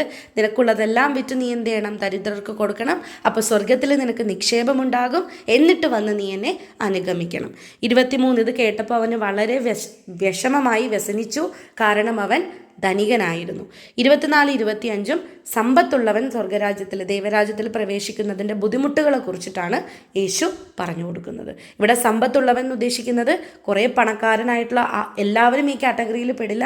മറിച്ച് പണക്കാരനായിരുന്നിട്ടും തൻ്റെ ചുറ്റിനുമുള്ള ദരിദ്രരെയോ പാപികളെയോ കാണാതെ, അവർക്ക് വേണ്ടത് ചെയ്യാതെ, അവരിൽ ദൈവത്തെ കാണാതെ അല്ലെങ്കിൽ ദൈവത്തിൽ ആശ്രയിക്കാതെ, ദൈവത്തിൽ വിശ്വസിക്കാതെ ഒക്കെ നടക്കുന്ന സമ്പത്തുള്ളവരെയാണ്. ഓക്കെ, ഇനി 26-ാമത്തെ വാക്യത്തിൽ പറയുന്നത്, ഇതെല്ലാവരും കേട്ടുകൊണ്ടിരിക്കുകയാണ്. ഈ അധികാരി ജനക്കൂട്ടത്തിൻ്റെ ഇടയിൽ നിന്നാണ് ഈ ചോദ്യങ്ങളൊക്കെ ചോദിക്കുന്നത്. അപ്പോൾ യേശുവും ഈ ധനികനായിട്ടുള്ള വ്യക്തിയും തമ്മിൽ നടത്തുന്ന ആ കോൺവെർസേഷൻ ചുറ്റുമുള്ളവരൊക്കെ കേൾക്കുകയാണ്. അപ്പോൾ അന്നത്തെ ആ ഒരു കാലഘട്ടത്തിൽ വെൽത്ത് അല്ലെങ്കിൽ ധനം എന്ന് പറയുന്നത്, സമ്പത്ത് എന്ന് പറയുന്നത് ദൈവത്തിൻ്റെ അനുഗ്രഹവുമായിട്ട് ബന്ധപ്പെട്ടിരിക്കുകയാണ്. അപ്പോൾ അന്നത്തെ കാലഘട്ടത്തിൽ ആളുകൾ ചിന്തിച്ചിരുന്നത് ധനികനായിട്ടുള്ളൊരു വ്യക്തി എന്ന് പറയുന്നത് ദൈവം അത്രമാത്രം സ്നേഹിക്കുന്ന ഒരു വ്യക്തി എന്നാണ് അർത്ഥം. അപ്പം അന്നത്തെ കാലഘട്ടം സൊസൈറ്റി അങ്ങനെയാണ് വിശ്വസിച്ചിരുന്നത്. ഒരാൾ സമ്പന്നനാണോ അയാൾ ദൈവത്തിൻ്റെ അനുഗ്രഹം അത്രമാത്രം ഉള്ളവനാണെന്ന് വിശ്വസിച്ചിരുന്ന ഒരു കാലഘട്ടമാണ്. ആ ഒരു സമയത്താണ് യേശു പറയുന്നത് സമ്പന്നൻ ദൈവരാജ്യത്തിൽ പ്രവേശിക്കാനായിട്ട് പാടാണ്, അതിലും ഈസി ആയിട്ട് ഒട്ടകം സൂചിക്കുഴിയിലൂടെ കടന്നു പോകുമെന്ന് യേശു പറയുമ്പോൾ കേട്ട് നിൽക്കുന്ന എല്ലാവർക്കും ഒരു കൺഫ്യൂഷനായി. എന്താ ഈ പറയണേ? കാരണം അവർ വിശ്വസിച്ചിരുന്നത് ധനികനായിട്ടുള്ള ഒരാളെന്ന് പറയുന്നത് ദൈവത്തിൻ്റെ അനുഗ്രഹം കിട്ടിയിരിക്കുന്ന ഒരാളെന്നാണ്. അപ്പോൾ അവർ കൺഫ്യൂഷനായിട്ട് യേശുവിനോട് ചോദ്യം തിരിച്ചു ചോദിക്കുന്നതാണ് 26-ാമത്തെ വാക്യം. ഇതു കേട്ടവർ ചോദിച്ചു, അങ്ങനെയെങ്കിൽ രക്ഷ പ്രാപിക്കാൻ ആർക്ക് കഴിയും? വലിയൊരു കൺസേൺ ആണ് അവരുടെ. ഇങ്ങനെയെങ്കിൽ രക്ഷ പ്രാപിക്കാൻ ആർക്കും കഴിയില്ല. ധനികനായിട്ടുള്ളവർക്ക് പറ്റിയില്ലെങ്കിൽ തീർച്ചയായിട്ടും പാവപ്പെട്ടവർക്ക് ഒട്ടും പറ്റില്ല. അപ്പം അതാണ് ചോദിക്കുന്നത്, രക്ഷ പ്രാപിക്കാൻ ആർക്ക് കഴിയും? അവരുടെ ആ ഒരു കൺഫ്യൂഷനാണ് അവർ ആ ക്വസ്റ്റ്യനിലൂടെ യേശുവിനോട് ചോദിക്കുന്നത്. യേശു അതിന് ഉത്തരം പറയാണ്, മനുഷ്യർക്ക് അസാധ്യമായത് ദൈവത്തിന് സാധ്യമാണ്. വലിയൊരു ആൻസറാണ്. എന്താ പറയുന്നത്? മനുഷ്യർക്ക് അസാധ്യമായത് ദൈവത്തിന് സാധ്യമാണ്. അതെന്താ? നടക്കില്ല എന്ന് നമ്മൾ വിചാരിക്കുന്ന കാര്യങ്ങൾ പോലും ദൈവത്തിൻ്റെ ഇടപെടൽ കൊണ്ട് നമുക്ക് നടത്താൻ പറ്റും. ഇപ്പം നമ്മൾ രക്ഷ പ്രാപിക്കില്ല എന്ന് നമ്മൾ ചിന്തിച്ച്, പക്ഷെ നമ്മൾ നീതിമാനാണ്, അല്ലെങ്കിൽ നമ്മൾ പാപങ്ങളൊന്നും ചെയ്യുന്നില്ല, ദൈവത്തിൽ നമ്മൾ ആശ്രയിക്കുന്നുണ്ട്, പക്ഷെ നമ്മൾ ചിന്തിക്കണം നമ്മൾ രക്ഷ പ്രാപിക്കാൻ ചാൻസ് ഉണ്ടോ എന്ന് ചിന്തിക്കുക. കാരണം എൻ്റെ കയ്യിൽ പണമൊന്നുമില്ല, ഞാൻ പാവപ്പെട്ടവർക്കോ ദരിദ്രർക്കോ ഒന്നും കൊടുക്കാൻ എൻ്റെ കയ്യിലില്ല, അപ്പം ഞാനും സ്വർഗ്ഗരാജ്യത്തിൽ പ്രവേശിക്കില്ല. ഇല്ല, നിൻ്റെ ജീവിതത്തിൽ നിന്നെക്കൊണ്ട് ചെയ്യാൻ പറ്റുന്ന രീതിയിൽ നിൻ്റെ സമ്പത്തിൻ്റെ കഴിവിനെ അനുസരിച്ച് നീ നല്ല രീതിയിൽ ജീവിക്കുന്നുണ്ട്. തീർച്ചയായിട്ടും ദൈവം അവിടെ എന്ത് ചെയ്യും? ഇടപെടും. അസാധ്യം എന്ന് നമ്മൾ തോന്നുന്നത് ദൈവം അവിടെ സാധ്യമാക്കി തരും. അപ്പം മനുഷ്യൻ്റെ ദൃഷ്ടിയിൽ അസാധ്യമായിട്ട് തോന്നുന്നത് ദൈവം എന്ത് ചെയ്യും? സാധ്യമാക്കി തരും തൻ്റെ ഇടപെടലിലൂടെ. അപ്പം ഇവിടെ ആക്ച്വലി മനുഷ്യൻ്റെ ലിമിറ്റേഷനും ദൈവത്തിൻ്റെ പവറും തമ്മിലാണ് കമ്പയർ ചെയ്യുന്നത്. ഓക്കെ, മനുഷ്യൻ്റെ ലിമിറ്റേഷനും ദൈവത്തിൻ്റെ പവറും. മനുഷ്യർക്ക് അസാധ്യമായത് ദൈവത്തിന് സാധ്യമാണ്. അപ്പം ഇത് കേട്ട് നിന്ന പത്രോസ് ലീഹ പറയാണ്, ഇതാ ഞങ്ങൾ സ്വന്തമായവയെല്ലാം ഉപേക്ഷിച്ച് നിന്നെ അനുഗമിച്ചിരിക്കുന്നു. അപ്പോൾ 25 വരെ നമ്മൾ നേരത്തെ കണ്ടു. 26 എങ്ങനെയായിരുന്നു? കേട്ടവർ, ഇത് കേട്ട് നിന്നവരുടെ ചോദ്യമാണ്. അതിന് ഈശോ കൊടുക്കുന്ന ഉത്തരമാണ്. അത് വലിയൊരു ഉത്തരമാണ്. മനുഷ്യർക്ക് അസാധ്യമായത് ദൈവത്തിന് സാധ്യമാണ്. 26, 27 ഒന്നിച്ചു പഠിക്കാം. അടുത്തത് 28 പത്രോസ് ലീഹ പറയാണ്, ഇതെല്ലാം കേട്ട് നിൽക്കുന്ന പത്രോസ് ലീഹ പറയാണ്, ഇതാ ഞങ്ങൾ സ്വന്തമായവയെല്ലാം ഉപേക്ഷിച്ച് നിന്നെ അനുഗമിച്ചിരിക്കുന്നു. ശരിയാണ്, അവരവരുടെ ഫാമിലിയും അവരുടെ പ്രൊഫഷനും അവരുടെ കയ്യിലുണ്ടായിരുന്നതും സമ്പത്തും സ്വത്തും വയലും എല്ലാം ഉപേക്ഷിച്ചാണ് ശിഷ്യന്മാർ യേശുവിനെ അനുഗമിച്ചിരിക്കുന്നത്. അതൊന്ന് ഏറ്റുപറയാണ് പത്രോസ്. ഇതാ ഞങ്ങൾ സ്വന്തമായവയെല്ലാം ഉപേക്ഷിച്ച് നിന്നെ അനുഗമിച്ചിരിക്കുന്നു. തങ്ങളുടെ പ്രീവിയസ് ആയിട്ടുള്ള ജീവിതത്തിൽ തങ്ങൾക്കുണ്ടായിരുന്നവയെല്ലാം തങ്ങൾ ഉപേക്ഷിച്ച് നിന്നെ അനുഗമിച്ചിരിക്കുകയാണ്. അപ്പോൾ യേശു പ്രതിവചിച്ചു, സത്യമായി ഞാൻ നിങ്ങളോട് പറയുന്നു, ദൈവരാജ്യത്തിനു വേണ്ടി വീടിനെയോ ഭാര്യയെയോ സഹോദരന്മാരെയോ മാതാപിതാക്കളെയോ സന്താനങ്ങളെയോ ഉപേക്ഷിച്ചവരിൽ ആർക്കും, 5 കാറ്റഗറി ഓഫ് ആളുകളെയാണ് ഉപേക്ഷിക്കാൻ വേണ്ടി പറയുന്നത്. ഏതൊക്കെയാണ്? ഭാര്യയെയോ വീടിനെയോ സഹോദരന്മാരെയോ മാതാപിതാക്കളെയോ സന്താനങ്ങളെയോ. ഓർഡറിൽ പഠിക്കണം കേട്ടോ. ഉപേക്ഷിച്ചവരിൽ ആർക്കും ഇക്കാലത്തു തന്നെ അവ അനേകം മടങ്ങ് ലഭിക്കാതിരിക്കുകയില്ല, വരാനിരിക്കുന്ന കാലത്ത് നിത്യജീവനും. അപ്പോൾ ദൈവത്തിന് വേണ്ടിയിട്ട് തങ്ങൾക്ക് ഏറ്റവും ഇമ്പോർട്ടൻ്റ് ആയിട്ട് ചേർത്ത് നിർത്തിയിരിക്കുന്ന കാര്യങ്ങളാണ് ഒരുവൻ ഉപേക്ഷിച്ച് വരുന്നതെങ്കിൽ ഏതൊക്കെയാണ് ആ കാര്യങ്ങൾ? ഒന്ന് വീട്, ഭാര്യ, സഹോദരന്മാർ, മാതാപിതാക്കൾ, സന്താനങ്ങൾ. ഇവയൊക്കെ ഉപേക്ഷിച്ച് വരുന്നവന് 2 ബെനഫിറ്റാണ്. ഒന്നെന്താണ്? ഇക്കാലത്ത് തന്നെ അവന് അനേകം മടങ്ങ് ലഭിക്കാതിരിക്കുകയില്ല. ഈ ഭൂമിയിൽ തന്നെ ദൈവത്തിൻ്റെ കൃപ അനേകം മടങ്ങ്, ഇത് വളരെ ഇമ്പോർട്ടൻ്റ് ആണ്, അനേകം മടങ്ങ് നമുക്ക് ചിന്തിക്കാൻ പോലും സാധിക്കാത്ത അത്ര ലെവലിൽ നമുക്ക് തിരിച്ചു കിട്ടും ദൈവത്തിൻ്റെ കൃപ, ദൈവത്തിൻ്റെ ബ്ലെസ്സിങ്സ്. ഓക്കെ, ഇനി വരാനിരിക്കുന്ന കാലത്ത് എന്ത് കിട്ടും? നിത്യജീവനും കിട്ടും. അത് ബോണസാണ് കേട്ടോ. വരാനിരിക്കുന്ന കാലത്ത് നമുക്ക് കിട്ടുന്ന നിത്യജീവൻ എന്ന് പറയുന്നത് ഒരു ഇൻസെൻറ്റീവാണ് നമുക്ക് കിട്ടുന്നത്. ഓക്കെ, അപ്പോൾ 2 ഗുണമാണുള്ളത്. തങ്ങൾ അത്രയും ചേർത്ത് നിർത്തിയിരിക്കുന്ന ആ ഒരു ആളുകളെ, ആ സമ്പത്തിനെയും പൊസഷൻസിനെയൊക്കെ വിട്ട് അനുഗമിക്കുന്ന ആളുകൾക്ക് കിട്ടുന്നത് 2 കാര്യങ്ങളാണ്. ഒന്ന്, ഈ ഭൂമിയിൽ വെച്ച് തന്നെ ഈ കാലത്ത് തന്നെ അനേകം മടങ്ങായിട്ട് തിരിച്ചു കിട്ടും. അതെങ്ങനെയൊക്കെ ആയിരിക്കും? ദൈവത്തിൻ്റെ അനുഗ്രഹമായിട്ടായിരിക്കും, സമാധാനമായിട്ടായിരിക്കും, സന്തോഷമായിട്ടായിരിക്കും, ദൈവത്തിൻ്റെ സ്നേഹമായിട്ടായിരിക്കും. അനേകം മടങ്ങ് ഭൂമിയിൽ തന്നെ കിട്ടും. പ്ലസ് ഒരു ഇൻസെൻറ്റീവ് കിട്ടും. അതെന്താണ്? വരാനിരിക്കുന്ന കാലത്ത് നിത്യജീവനും. അപ്പം ഇതോടുകൂടി ആ ആദ്യം പറഞ്ഞ ആൾക്കുള്ള ഉത്തരവുമായി, പത്രോസ് ലീഹയുടെ ചോദ്യത്തിനുള്ള ഉത്തരവുമായി. ഓക്കെ, പത്രോസ് ലീഹ പറഞ്ഞ കാര്യത്തിനുള്ള ഉത്തരവുമായി ഈ 29-30 വാക്യങ്ങൾ കേട്ടോ. പത്രോസ് ലീഹ പറഞ്ഞ കാര്യത്തിൻ്റെ ഉത്തരവുമായി ഈ ധനികനായ മനുഷ്യൻ ആദ്യം ചോദിച്ചില്ലേ, നിത്യജീവൻ പ്രാപിക്കാൻ ഞാൻ എന്ത് ചെയ്യണം? അതിനുള്ള ഉത്തരവുമായി, നിങ്ങൾക്കുള്ളതെല്ലാം വിറ്റ് നിങ്ങൾ എന്നെ അനുഗമിക്കുക. ഓക്കെ, അപ്പോൾ നിങ്ങൾക്ക് ഈ ലോകത്തിലും കിട്ടും, വരാനിരിക്കുന്ന ലോകത്തിലും കിട്ടും. ഇതാണ് ഈശോ 4ാമത്തെ ഹെഡിങ് ആയിട്ടുള്ള ധനികനായ മനുഷ്യൻ ഇതിലൂടെ നമുക്ക് പറഞ്ഞു തരുന്ന കാര്യങ്ങൾ. 5ാമത്തെ ഹെഡിങ് ആണ് പീഡാനുഭവവും ഉദ്ധാനവും 3ാം പ്രവചനം. ഇത് ശിഷ്യന്മാരോട് മാത്രമായിട്ട് യേശു തൻ്റെ വരാനിരിക്കുന്ന കാര്യങ്ങൾ സംസാരിക്കുകയാണ്, ഫ്യൂച്ചറിനെ കുറിച്ച് സംസാരിക്കുകയാണ്. അടുത്തിരിക്കുന്ന തൻ്റെ ആ ഒരു കുരിശുമരണവും തൻ്റെ ആ ഒരു സഫറിങ്സിനെയൊക്കെ കുറിച്ച് ഈശോ അവരോട് പറയാണ്. അവൻ 12 പേരെയും അടുത്ത് വിളിച്ച് പറഞ്ഞു, തൻ്റെ 12 ശിഷ്യന്മാരെയും അടുത്ത് വിളിച്ച് പറഞ്ഞു. 3 കാര്യങ്ങളാണ് പറയുന്നത് കേട്ടോ. 1, ഇതാ നമ്മൾ ജെറൂസലേമിലേക്ക് പോകുന്നു. ഒന്നാമതായിട്ട് പറയുന്നത് എന്താണ്? ഇതാ നമ്മൾ ജെറൂസലേമിലേക്ക് പോകുന്നു. ജെറൂസലേമിൻ്റെ പ്രത്യേകത എന്താണ്? അവിടെ വെച്ചിട്ടാണ് മനുഷ്യപുത്രൻ വിധിക്കപ്പെടാൻ പോകുന്നത്. അവിടെ വെച്ചിട്ടാണ് മനുഷ്യപുത്രൻ വിചാരണ ചെയ്യപ്പെടാൻ പോവുകയാണ്. അവിടെ വെച്ചിട്ടാണ് മനുഷ്യപുത്രൻ പീഡകൾ സഹിക്കാൻ പോകുന്നത്. അവിടെ വെച്ചിട്ടാണ് മനുഷ്യപുത്രൻ ക്രൂശിക്കപ്പെടാൻ പോകുന്നത്. അതാണ് ജെറുസലേമിൻ്റെ പ്രത്യേകത. ഇതാ നമ്മൾ ജെറുസലേമിലേക്ക് പോകുന്നു. അതിൽ തന്നെ എല്ലാമുണ്ട്. തനിക്ക് വരാനിരിക്കുന്ന പീഡാനുഭവവും കുരിശുമരണവും ഒക്കെ ഈ ഒരു ഒറ്റ സിറ്റിയുടെ പേരിൽ തന്നെ ഉണ്ട്. ഇതാ നമ്മൾ ജെറുസലേമിലേക്ക് പോകുന്നു. രണ്ടാമത് പറയുന്നത് എന്താണ്? മനുഷ്യപുത്രനെ പറ്റി പ്രവാചകന്മാർ വഴി എഴുതപ്പെട്ടതെല്ലാം പൂർത്തിയാകും. ഇതിനർത്ഥം എന്താണ്? താൻ അനുഭവിക്കാൻ പോകുന്ന പീഡകളും താൻ ഏറ്റുവാങ്ങാൻ പോകുന്ന കുരിശുമരണവും ഒരു ആക്സിഡൻ്റ് അല്ല, പെട്ടെന്ന് സംഭവിക്കുന്ന ഒരു കാര്യമല്ല, മറിച്ച് അത് കർത്താവിൻ്റെ പദ്ധതിയാണ്, ദൈവത്തിൻ്റെ പദ്ധതിയാണ്. ഡിവൈൻ പ്ലാൻ എന്ന് പറയും. ദൈവത്തിൻ്റെ പദ്ധതിയാണ്. അത് പ്രവാചകന്മാരിലൂടെ എഴുതപ്പെട്ടതും കൂടിയാണ്. അപ്പോൾ പ്രവചനം പൂർത്തിയാകണം, ദൈവത്തിൻ്റെ പദ്ധതി നടക്കണം. അത് ആക്സിഡൻ്റ് അല്ല, മറിച്ച് വർഷങ്ങൾക്ക് മുന്നേ ദൈവം അത് വിധിച്ചു വെച്ചിരിക്കുന്ന കാര്യമാണ്, നിശ്ചയിച്ചു വെച്ചിരിക്കുന്ന കാര്യമാണ്. അപ്പോൾ ദൈവത്തിൻ്റെ പദ്ധതിയാണ് നടക്കാൻ പോകുന്നത്, പ്രവാചകന്മാരിലൂടെ എഴുതപ്പെട്ട ദൈവത്തിൻ്റെ പദ്ധതി.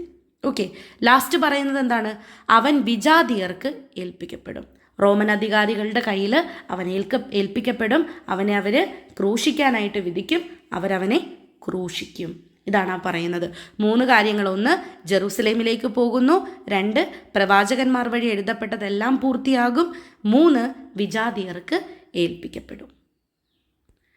32-ാമത്തെ വാക്യത്തിൽ യേശു ഏൽക്കേണ്ട അപമാനത്തിനെ കുറിച്ചിട്ടാണ് പറയുന്നത്. അവർ അവനെ പരിഹസിക്കുകയും അപമാനിക്കുകയും അവൻ്റെ മേൽ തുപ്പുകയും ചെയ്യും. യേശു ഏൽക്കേണ്ട അപമാനത്തെക്കുറിച്ചിട്ടാണ് പറയുന്നത്. 3 ആയിട്ടാണ് പറയുന്നത്. പരിഹസിക്കും, അപമാനിക്കും, അവൻ്റെ മേൽ തുപ്പും. ഇത്രയും വലിയൊരു അപമാനം ഒരാൾക്ക് കിട്ടാനില്ല. അപ്പോൾ പരിഹസിക്കും, അപമാനിക്കും, അവൻ്റെ മേൽ തുപ്പും. 33-ാമത്തെ വാക്യത്തിൽ യേശു അനുഭവിക്കാൻ പോകുന്ന ആ ഒരു ഫിസിക്കൽ ടോർച്ചറില്ലേ, പീഡാനുഭവം, അതും മരണവുമാണ് പറയുന്നത്. അവർ അവനെ പ്രഹരിക്കുകയും വധിക്കുകയും ചെയ്യും. എന്താ പറയുന്നത്? പ്രഹരിക്കുകയും വധിക്കുകയും ചെയ്യും. പീഡാസഹനമുണ്ട്, അവന് മരണമുണ്ട്, കുരിശുമരണമുണ്ട്. ഇതാണ് ഈ 33-ാമത്തെ വാക്യത്തിൽ പറയുന്നത്. എന്നാൽ അതിനുള്ള ഉത്തരം, അറ്റ്ലാസ്റ്റ് ഒരു ഉത്തരമുണ്ട്. 3-ാം ദിവസം അവൻ ഉയർത്തെഴുന്നേൽക്കും. അന്ന് വരെയും ആരും അനുഭവിച്ചിട്ടില്ലാത്ത, ആരും കണ്ടിട്ടില്ലാത്ത, ആരും കേട്ടിട്ടില്ലാത്തൊരു കാര്യം സംഭവിക്കും. 3-ാം ദിവസം അവൻ ഉയർത്തെഴുന്നേൽക്കും. അവരപമാനിക്കും, അവനെ പരിഹസിക്കും, അവൻ്റെ മേൽ തുപ്പും, അവനെ പ്രഹരിക്കും, അവനെ വധിക്കും. പക്ഷെ 3-ാം ദിവസം അവൻ ഉയർത്തെഴുന്നേൽക്കും. ഈ 3-ാം ദിവസം ഉയർത്തെഴുന്നേൽക്കും. ഇത് ശരിക്കും പറഞ്ഞാൽ മരണത്തിന് മേലുള്ളൊരു വിജയമാണ്, അല്ലേ? മരണത്തിനപ്പുറം, അല്ലേ? മരണത്തിന് മേലുള്ള യേശുവിൻ്റെ വിജയമാണ്. യേശുവിൻ്റെ അധികാരമാണ്, യേശുവിൻ്റെ പവറാണ് ഈ ഒരു വാക്യത്തിലൂടെ കാണിക്കുന്നത്. 3-ാം ദിവസം അവൻ ഉയർത്തെഴുന്നേൽക്കും, എഴുന്നേറ്റിരിക്കും. അന്ന് വരെയും ആരും കണ്ടിട്ടോ കേട്ടിട്ടോ അനുഭവിച്ചിട്ടോ ഇല്ലാത്തൊരു കാര്യമാണ്. യേശുവിൻ്റെ പവർ അല്ലെങ്കിൽ യേശുവിൻ്റെ അധികാരമാണ് അവിടെ കാണിക്കുന്നത്. ഇത് തന്നെയാണ് ക്രിസ്ത്യാനിറ്റി എന്ന് പറയുന്ന, അല്ലെങ്കിൽ ക്രൈസ്തവർ, നമ്മുടെയൊക്കെ ഒരു മൂലക്കല്ല്, ഒരു എലമെൻറ്റ്, കീ എലമെൻ്റായിട്ട് വർത്തിക്കുന്നതും ഈ ഒരു കാര്യം തന്നെയാണ്. യേശുവിൻ്റെ ഈ ഒരു പവർ, യേശുവിൻ്റെ ഈ ഒരു അധികാരം. 3-ാം ദിവസം അവൻ ഉയർത്തെഴുന്നേൽക്കും. യേശുവിൻ്റെ മരണത്തിന് മേലുള്ള തൻ്റെ വിജയം. ഇത് തന്നെയാണ് ക്രിസ്ത്യാനിറ്റിയുടെ കീ എലമെൻ്റ് എന്ന് പറയുന്നത്. ഓക്കെ, 34-ാമത്തെ വാക്യം പറയുന്നത്, ഇക്കാര്യങ്ങളൊന്നും അവർ ഗ്രഹിച്ചില്ല, അവർക്ക് മനസ്സിലാക്കാൻ പറ്റിയില്ല. 12 ശിഷ്യന്മാർക്കും യേശു പറഞ്ഞ ഈ കാര്യങ്ങളൊന്നും മനസ്സിലാക്കാൻ പറ്റിയില്ല. ഈ പറഞ്ഞതിൻ്റെ പൊരുൾ അവരിൽ നിന്ന് മറയ്ക്കപ്പെട്ടിരുന്നു. അപ്പോൾ ഇത് ഡെലിബറേറ്റ് ആണ്, അല്ലേ? മനഃപൂർവ്വം മറയ്ക്കപ്പെട്ടതാണ് അവരുടെ മുന്നിൽ നിന്ന്. അവൻ സംസാരിച്ചവ അവർ മനസ്സിലാക്കിയതുമില്ല. 3 രീതിയിലാണിത് പറയുന്നത്. ഈ കാര്യങ്ങളൊന്നും അവർ ഗ്രഹിച്ചില്ല, ഈ കാര്യങ്ങളൊന്നും അവർക്ക് മനസ്സിലായില്ല. ഈ പറഞ്ഞതിൻ്റെ പൊരുൾ അവരിൽ നിന്ന് മനഃപൂർവ്വം മറയ്ക്കപ്പെട്ടിരുന്നു. അവൻ സംസാരിച്ചവ അവർ മനസ്സിലാക്കിയതുമില്ല. അപ്പോൾ എന്താ ഈ പറയുന്നത്? തൻ്റെ സമയം, ആ ഒരു അപ്രോപ്രിയേറ്റ് സമയം വരുന്നത് വരെയും യേശു ഈ ഒരു ചിന്ത തൻ്റെ ശിഷ്യന്മാരിൽ നിന്ന് മറച്ചു കളഞ്ഞു, അവർക്ക് മനസ്സിലാക്കി കൊടുത്തില്ല. അപ്പം ഇതിനൊരർത്ഥമുണ്ട്. നമ്മളുടെ ഒരു തിങ്കിങ്, മനുഷ്യൻ്റെ ആ ഒരു തിങ്കിങ്ങിന് ഒരു പരിധിയുണ്ട്. നമുക്ക് സ്പിരിച്വലായിട്ടുള്ള, ആത്മീയമായിട്ടുള്ള കാര്യങ്ങൾ മനസ്സിലാക്കണമെന്നുണ്ടെങ്കിൽ, ആത്മീയ സത്യങ്ങൾ മനസ്സിലാക്കണം എന്നുണ്ടെങ്കിൽ ഒരു ദൈവികമായിട്ടുള്ളൊരു ഇടപെടൽ വേണം. ഓക്കെ, എന്നാൽ മാത്രമേ അതിൻ്റെ പൊരുൾ നമുക്ക് മനസ്സിലാക്കാൻ പറ്റുള്ളൂ. ശിഷ്യന്മാർ യേശു മരിച്ചപ്പോൾ അവരും പേടിച്ചു. നമ്മളെപ്പോലെ തന്നെ സാധാരണ മനുഷ്യരുടെ ആ ഒരു ചിന്താഗതിയോടുകൂടിയാണ് അവരും അതിനെ സമീപിച്ചത്. കാരണം ഈ പറഞ്ഞതാണ് അതിന് ഉത്തരം. അവർക്കിതിൻ്റെ പൊരുൾ മനസ്സിലായില്ല. അവർക്ക് എപ്പോഴാണ് മനസ്സിലായത്? യേശുവിൻ്റെ മരണശേഷം, ഉദ്ധാനത്തിന് ശേഷം പരിശുദ്ധാത്മാവ് അവരുടെ മേൽ വന്നപ്പോഴാണ് അവരിതിൻ്റെ പൊരുൾ മനസ്സിലാക്കിയത്. പിന്നീട് അവർക്ക് കിട്ടിയ ആ ഒരു എനർജി, അവർക്ക് കിട്ടിയ ആ ഒരു ധൈര്യം, അത് നമ്മളെല്ലാവരും കണ്ടതാണ്, അനുഭവിച്ചതാണ് അല്ലേ. പറന്ന് നടക്കുമായിരുന്നു പിന്നീട് ശിഷ്യന്മാർ അല്ലേ. അപ്പോൾ അതാ പറയുന്നത്, അപ്രോപ്രിയേറ്റ് ടൈം, ആ ഒരു കറക്റ്റ് ടൈം വരുന്നത് വരെ ഈശോ ഈ കാര്യങ്ങളെല്ലാം മനഃപൂർവ്വം അവരിൽ നിന്ന് മറച്ചു വെച്ചില്ലായിരുന്നെങ്കിലോ ഒരു പക്ഷേ ഇവരെല്ലാവരും യേശുവിൻ്റെ കുരിശുമരണത്തിന് മുന്നേ തന്നെ ഓടി രക്ഷപ്പെട്ടേനെ അല്ലേ. പക്ഷേ അല്ല, കൂട്ടായ്മയോടുകൂടി നിൽക്കണം, നിങ്ങൾ വേണം പിന്നീട് ഇത് വളർത്തി കൊണ്ടുവരാനെന്നുള്ള ആ ഒരു മെസ്സേജ് അത് പൂർത്തിയാക്കുകയാണ് ഈ ഒരു ഒറ്റ ഇതിലൂടെ. എങ്ങനെയാണ്? സമയമായപ്പോഴാണ് അവർക്ക് അതിനുള്ള ആ ഒരു വെളിപാട് കൊടുത്തത്. ഉയർപ്പിനൊക്കെ ശേഷം പരിശുദ്ധാത്മാവ് വന്നതിന് ശേഷമാണ് അവർക്ക് ആ ഒരു ഉണർവ് ലഭിച്ചത് അല്ലേ. അവർക്ക് ആ ഒരു പൊരുള് മനസ്സിലായത്. പിന്നീട് അവരെ നമുക്ക് പിടിച്ചിട്ട് കിട്ടിയില്ല അല്ലേ ശിഷ്യന്മാരെ. അപ്പോൾ അതാണ് അപ്രോപ്രിയേറ്റ് ടൈമിൽ ദൈവത്തിൻ്റെ ഇടപെടൽ, ദൈവികമായിട്ടുള്ള ഇടപെടൽ, ഹോളി സ്പിരിറ്റ്, പരിശുദ്ധാത്മാവ്, ആ ഒരു ഇടപെടൽ ഉണ്ടെങ്കിലും മാത്രമേ ഇത്തരം എന്താ പറയുക ആത്മീയമായിട്ടുള്ള രഹസ്യങ്ങൾ, സത്യങ്ങളൊക്കെ നമുക്ക് മനസ്സിലാക്കാനായിട്ട് സാധിക്കുകയുള്ളൂ. 6ാമത്തെ ഹെഡിങ്, ഏറ്റവും ലാസ്റ്റത്തെ ഹെഡിങ് ആണ്. ഇതൊരു അത്ഭുതമാണ്. അന്ധന് കാഴ്ച നൽകുന്നു. അവൻ ജെറീക്കോയെ സമീപിച്ചപ്പോൾ ഒരു കുരുടൻ വഴിയരികിലിരുന്ന് ഭിക്ഷ യാചിക്കുന്നുണ്ടായിരുന്നു. കണ്ടോ, ഇവിടെയാണ് ജെറുസലേം ഉള്ളത്. യേശു എവിടെയാണ്? ജെറീക്കോയെ സമീപിച്ചപ്പോൾ. ജെറീക്കോ ഈ ഒരു റീജിയനിലായിട്ടാണ്. അപ്പോൾ ജെറുസലേമിലേക്കുള്ള വഴിയാണ് ജെറീക്കോയെ സമീപിച്ചപ്പോൾ. ഓക്കെ, അവിടെ വെച്ച് യേശു ഒരു അന്ധനെ കാണുകയാണ്. ആ അന്ധൻ എന്താ ചെയ്തുകൊണ്ടിരുന്നത് വെച്ചാൽ ഭിക്ഷ യാചിക്കുകയായിരുന്നു. ജനക്കൂട്ടം കടന്നു പോകുന്ന ശബ്ദം കേട്ട് എന്താണ് സംഭവിക്കുന്നതെന്ന് അവൻ അന്വേഷിച്ചു. അപ്പോൾ അവന് മനസ്സിലാവണില്ല, വളരെ സൗണ്ട് കേൾക്കുന്നുണ്ട്, ആളുകൾ നടന്നു പോകുന്നതൊക്കെ കേൾക്കുന്നുണ്ട്. അപ്പോൾ ഇത്രയും വലിയൊരു ജനക്കൂട്ടം നടന്നു പോകുന്നു എന്ന് അവൻ മനസ്സിലാക്കി, കാണാൻ പറ്റില്ല, അവൻ മനസ്സിലാക്കി അവൻ എന്താണ് അവിടെ സംഭവം നടക്കുന്നതെന്ന് അന്വേഷിക്കുന്നുണ്ട്. ആര്? ഈ അന്ധൻ അഥവാ കുരുടൻ. അപ്പോൾ ഈ ചോദ്യം കേട്ട ആളുകൾ ഈ ഒരു അന്ധനോട് തിരിച്ചു പറയുന്നുണ്ട്, നസ്രായനായ യേശു കടന്നു പോകുന്നു. എന്താ അവനോട് ഉത്തരം പറഞ്ഞത്? നസ്രായനായ യേശു കടന്നു പോകുന്നു എന്ന് ഈ അന്ധനോട് ഈ കേട്ടു നിന്നവർ ഉത്തരം പറയുന്നുണ്ട്. അപ്പോൾ അവൻ വിളിച്ചു പറഞ്ഞു, ദാവീദിൻ്റെ പുത്രനായ യേശുവേ എന്നിൽ കനിയണമേ. മിശിഹായുടെ ടൈറ്റിലാണിത്, ദാവീദിൻ്റെ പുത്രൻ. എന്താണ്? ദാവീദിൻ്റെ പുത്രനായിട്ടുള്ള യേശുവേ എന്നിൽ കനിയണമേ. യേശു ആരാണെന്ന് മനസ്സിലാക്കി ആ കുരുടൻ യേശുവിനെ വിളിക്കുകയാണ്. ആ അന്ധൻ യേശുവിനോട് പ്രാർത്ഥിക്കുകയാണ്, യാചിക്കുകയാണ്, ദാവീദിൻ്റെ പുത്രനായ യേശുവേ എന്നിൽ കനിയണമേ. ഇതാണ് യേശുവിൻ്റെ, മിശിഹായുടെ ടൈറ്റിൽ എന്ന് പറയുന്നത്. ഓക്കെ, മുമ്പേ പോയിക്കൊണ്ടിരുന്നവർ നിശബ്ദനായിരിക്കാൻ പറഞ്ഞവനെ ശകാരിച്ചു. അവനാകട്ടെ കൂടുതൽ ഉച്ചത്തിൽ ദാവീദിൻ്റെ പുത്ര എന്നിൽ കനിയണമേ എന്ന് നിലവിളിച്ചു കൊണ്ടിരുന്നു. അപ്പോൾ ഇത് കേട്ട ആളുകൾ അവനെ ശകാരിക്കുകയാണ്, വഴക്ക് പറയാണ്, മിണ്ടല്ലേ, അവൻ പോണെയാണ്, നീ മിണ്ടാതിരിക്കുമെന്ന് പറയുമ്പോൾ ഇവനാണ് ആവശ്യം അല്ലേ, കുരുടൻ ആവശ്യമാണ്. അവൻ വീണ്ടും ഉയർന്ന സ്വരത്തിൽ ദാവീദിൻ്റെ പുത്ര എന്ന് വിളിച്ച് അപേക്ഷിക്കുകയാണ്, നിലവിളിക്കുകയാണ്. ഓക്കെ, ദാവീദിൻ്റെ പുത്ര എന്നിൽ കനിയണമേ. ആദ്യം എന്തെന്നാ പറയുന്നത്? ദാവീദിൻ്റെ പുത്രനായ യേശുവേ എന്നിൽ കനിയണമേ. രണ്ടാമത് ആളുകൾ വഴക്ക് പറഞ്ഞു കഴിയുമ്പോൾ അവൻ ഉച്ചത്തിൽ എന്താ പറയുന്നത്? ദാവീദിൻ്റെ പുത്ര എന്നിൽ കനിയണമേ. തന്നോട് നിലവിളിച്ച് അപേക്ഷിക്കുന്നവൻ്റെ ഒരാളുടെയും അപേക്ഷ പോലും യേശു കേൾക്കാതിരുന്നിട്ടില്ല. യേശു അവിടെ നിന്നു അവനെ തൻ്റെ അടുത്തേക്ക് കൊണ്ടുവരാൻ കൽപ്പിച്ചു. കണ്ടോ, താൻ ആയിരിക്കുന്ന യാത്രയിൽ യേശു തടസ്സം വരുത്തുകയാണ്. കാരണം ഒരാൾ തന്നെ രക്ഷിക്കണം അല്ലെങ്കിൽ തന്നിൽ കനിയണമേ എന്ന് പറഞ്ഞ് യേശുവിനോട് നിലവിളിക്കുന്നുണ്ട്. അപ്പോൾ യേശു തൻ്റെ യാത്രയ്ക്ക് വരെ തടസ്സം വരുത്തി അവിടെ നിൽക്കുന്നുണ്ട്. യേശു അവിടെ നിന്നു അവനെ തൻ്റെ അടുത്ത് കൊണ്ടുവരുവാൻ കൽപ്പിച്ചു. അപ്പോൾ ആ കുരുടനോട് മിണ്ടാതിരിക്കുന്നു പറഞ്ഞവരെ തന്നെ വിട്ട് യേശു അവനടുത്തേക്ക് വരുത്തിക്കുകയാണ്. കണ്ടോ, അപ്പോൾ നമ്മൾ ഇതുപോലെ യേശുവിനോട് നിരന്തരമായിട്ട് നമ്മൾ പ്രാർത്ഥിച്ചാൽ തീർച്ചയായിട്ടും യേശു അതിന് നമുക്ക് ഉത്തരം നൽകും. ഉറക്കെ പ്രാർത്ഥിക്കണം, ഉറച്ച് പ്രാർത്ഥിക്കണം.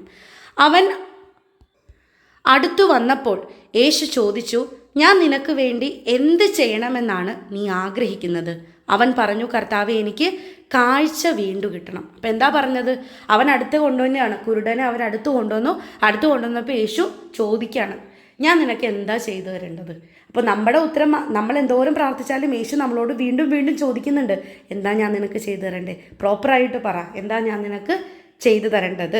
യേശു അവനോടും ചോദിക്കുകയാണ്, ഞാൻ നിനക്ക് എന്താ ചെയ്തു തരേണ്ടത്? അവൻ ഉത്തരം പറയാണ്, കർത്താവേ, എനിക്ക് കാഴ്ച വീണ്ടും കിട്ടണം. അപ്പം എന്താ പറയുന്നത്? ഇപ്പോൾ കർത്താവേ എന്നാ പറയുന്നത് കേട്ടോ. ദാവീദിൻ്റെ പുത്രനായ യേശുവേ എന്ന് പറഞ്ഞു, ദാവീദിൻ്റെ പുത്ര എന്ന് പറഞ്ഞു. ഇപ്പോൾ എന്തെന്നാ കുരുടൻ പറയുന്നത്? കർത്താവേ, എനിക്ക് കാഴ്ച വീണ്ടും കിട്ടണം. യേശു പറഞ്ഞു, നിനക്ക് കാഴ്ചയുണ്ടാകട്ടെ, നിന്റെ വിശ്വാസം നിന്നെ രക്ഷിച്ചിരിക്കുന്നു. അപ്പം നിന്റെ വിശ്വാസം നിമിത്തമാണ് നിനക്ക് ഈ പ്രതിഫലം ലഭിച്ചിരിക്കുന്നത്. വിശ്വസിച്ച് പ്രാർത്ഥിച്ചാൽ തീർച്ചയായിട്ടും അത് നടക്കും. അപ്പോൾ യേശു പറയാണ്, നിനക്ക് കാഴ്ചയുണ്ടാകട്ടെ, നിന്റെ വിശ്വാസം നിന്നെ രക്ഷിച്ചിരിക്കുന്നു. തൽക്ഷണം അവന് കാഴ്ച ലഭിച്ചു. ആ ഒരു മൊമെൻറ്റിൽ തന്നെ, അതാണ് ആ ഒരു മൊമെൻറ്റിൽ തന്നെ അവന് കാഴ്ച ലഭിക്കുകയാണ്. അവൻ ദൈവത്തെ മഹത്വപ്പെടുത്തിക്കൊണ്ട് യേശുവിൻ്റെ പിന്നാലെ പോയി. അപ്പോൾ യേശുവിൻ്റെ ഒരു ഫോളോവർ എന്നുള്ള രീതിയിൽ അവൻ യേശുവിൻ്റെ പിന്നാലെ ദൈവത്തെ മഹത്വപ്പെടുത്തിക്കൊണ്ട് പോവാണ്. ഇത് കണ്ട് എല്ലാവരും ദൈവത്തെ സ്തുതിച്ചു. കണ്ടു നിന്ന് എല്ലാവരും എന്ത് ചെയ്തു? ദൈവത്തെ സ്തുതിച്ചു. അപ്പോൾ ഇവിടെ 3 കാര്യങ്ങളാണ് പറയുന്നത്. ഒന്ന്, വിശ്വാസം ഉണ്ടാവണം. വിശ്വാസം ഉണ്ടായാൽ നമുക്ക് എന്ത് കിട്ടും?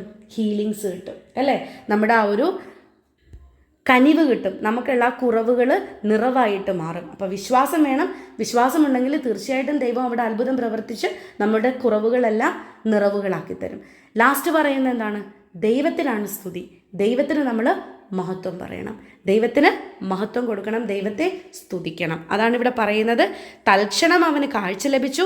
അവൻ ദൈവത്തെ മഹത്വപ്പെടുത്തിക്കൊണ്ട് യേശുവിൻ്റെ പിന്നാലെ പോയി. ഇത് കണ്ട് എല്ലാവരും ദൈവത്തെ സ്തുതിച്ചു. അപ്പോൾ ഇതാണ് നമ്മുടെ 18ാമത്തെ അധ്യായം എന്ന് പറയുന്നത്. ഈ വീഡിയോ നിങ്ങൾക്ക് യൂസ്ഫുൾ ആയി എന്ന് വിശ്വസിക്കുന്നു. വീഡിയോസ് ഇഷ്ടപ്പെടുകയാണെങ്കിൽ തീർച്ചയായിട്ടും ചാനൽ സബ്സ്ക്രൈബ് ചെയ്യണം. ഒപ്പം വീഡിയോസ് ലൈക്കും ഷെയറും ചെയ്യണം. നിങ്ങളുടെ വിലയേറിയ സജഷൻസ് കമൻസായിട്ട് അറിയിക്കുകയും വേണം. എന്നെ കേട്ടുകൊണ്ടിരിക്കുന്ന നിങ്ങളെല്ലാവരെയും ഈശോ സമൃദ്ധമായിട്ട് അനുഗ്രഹിക്കട്ടെ.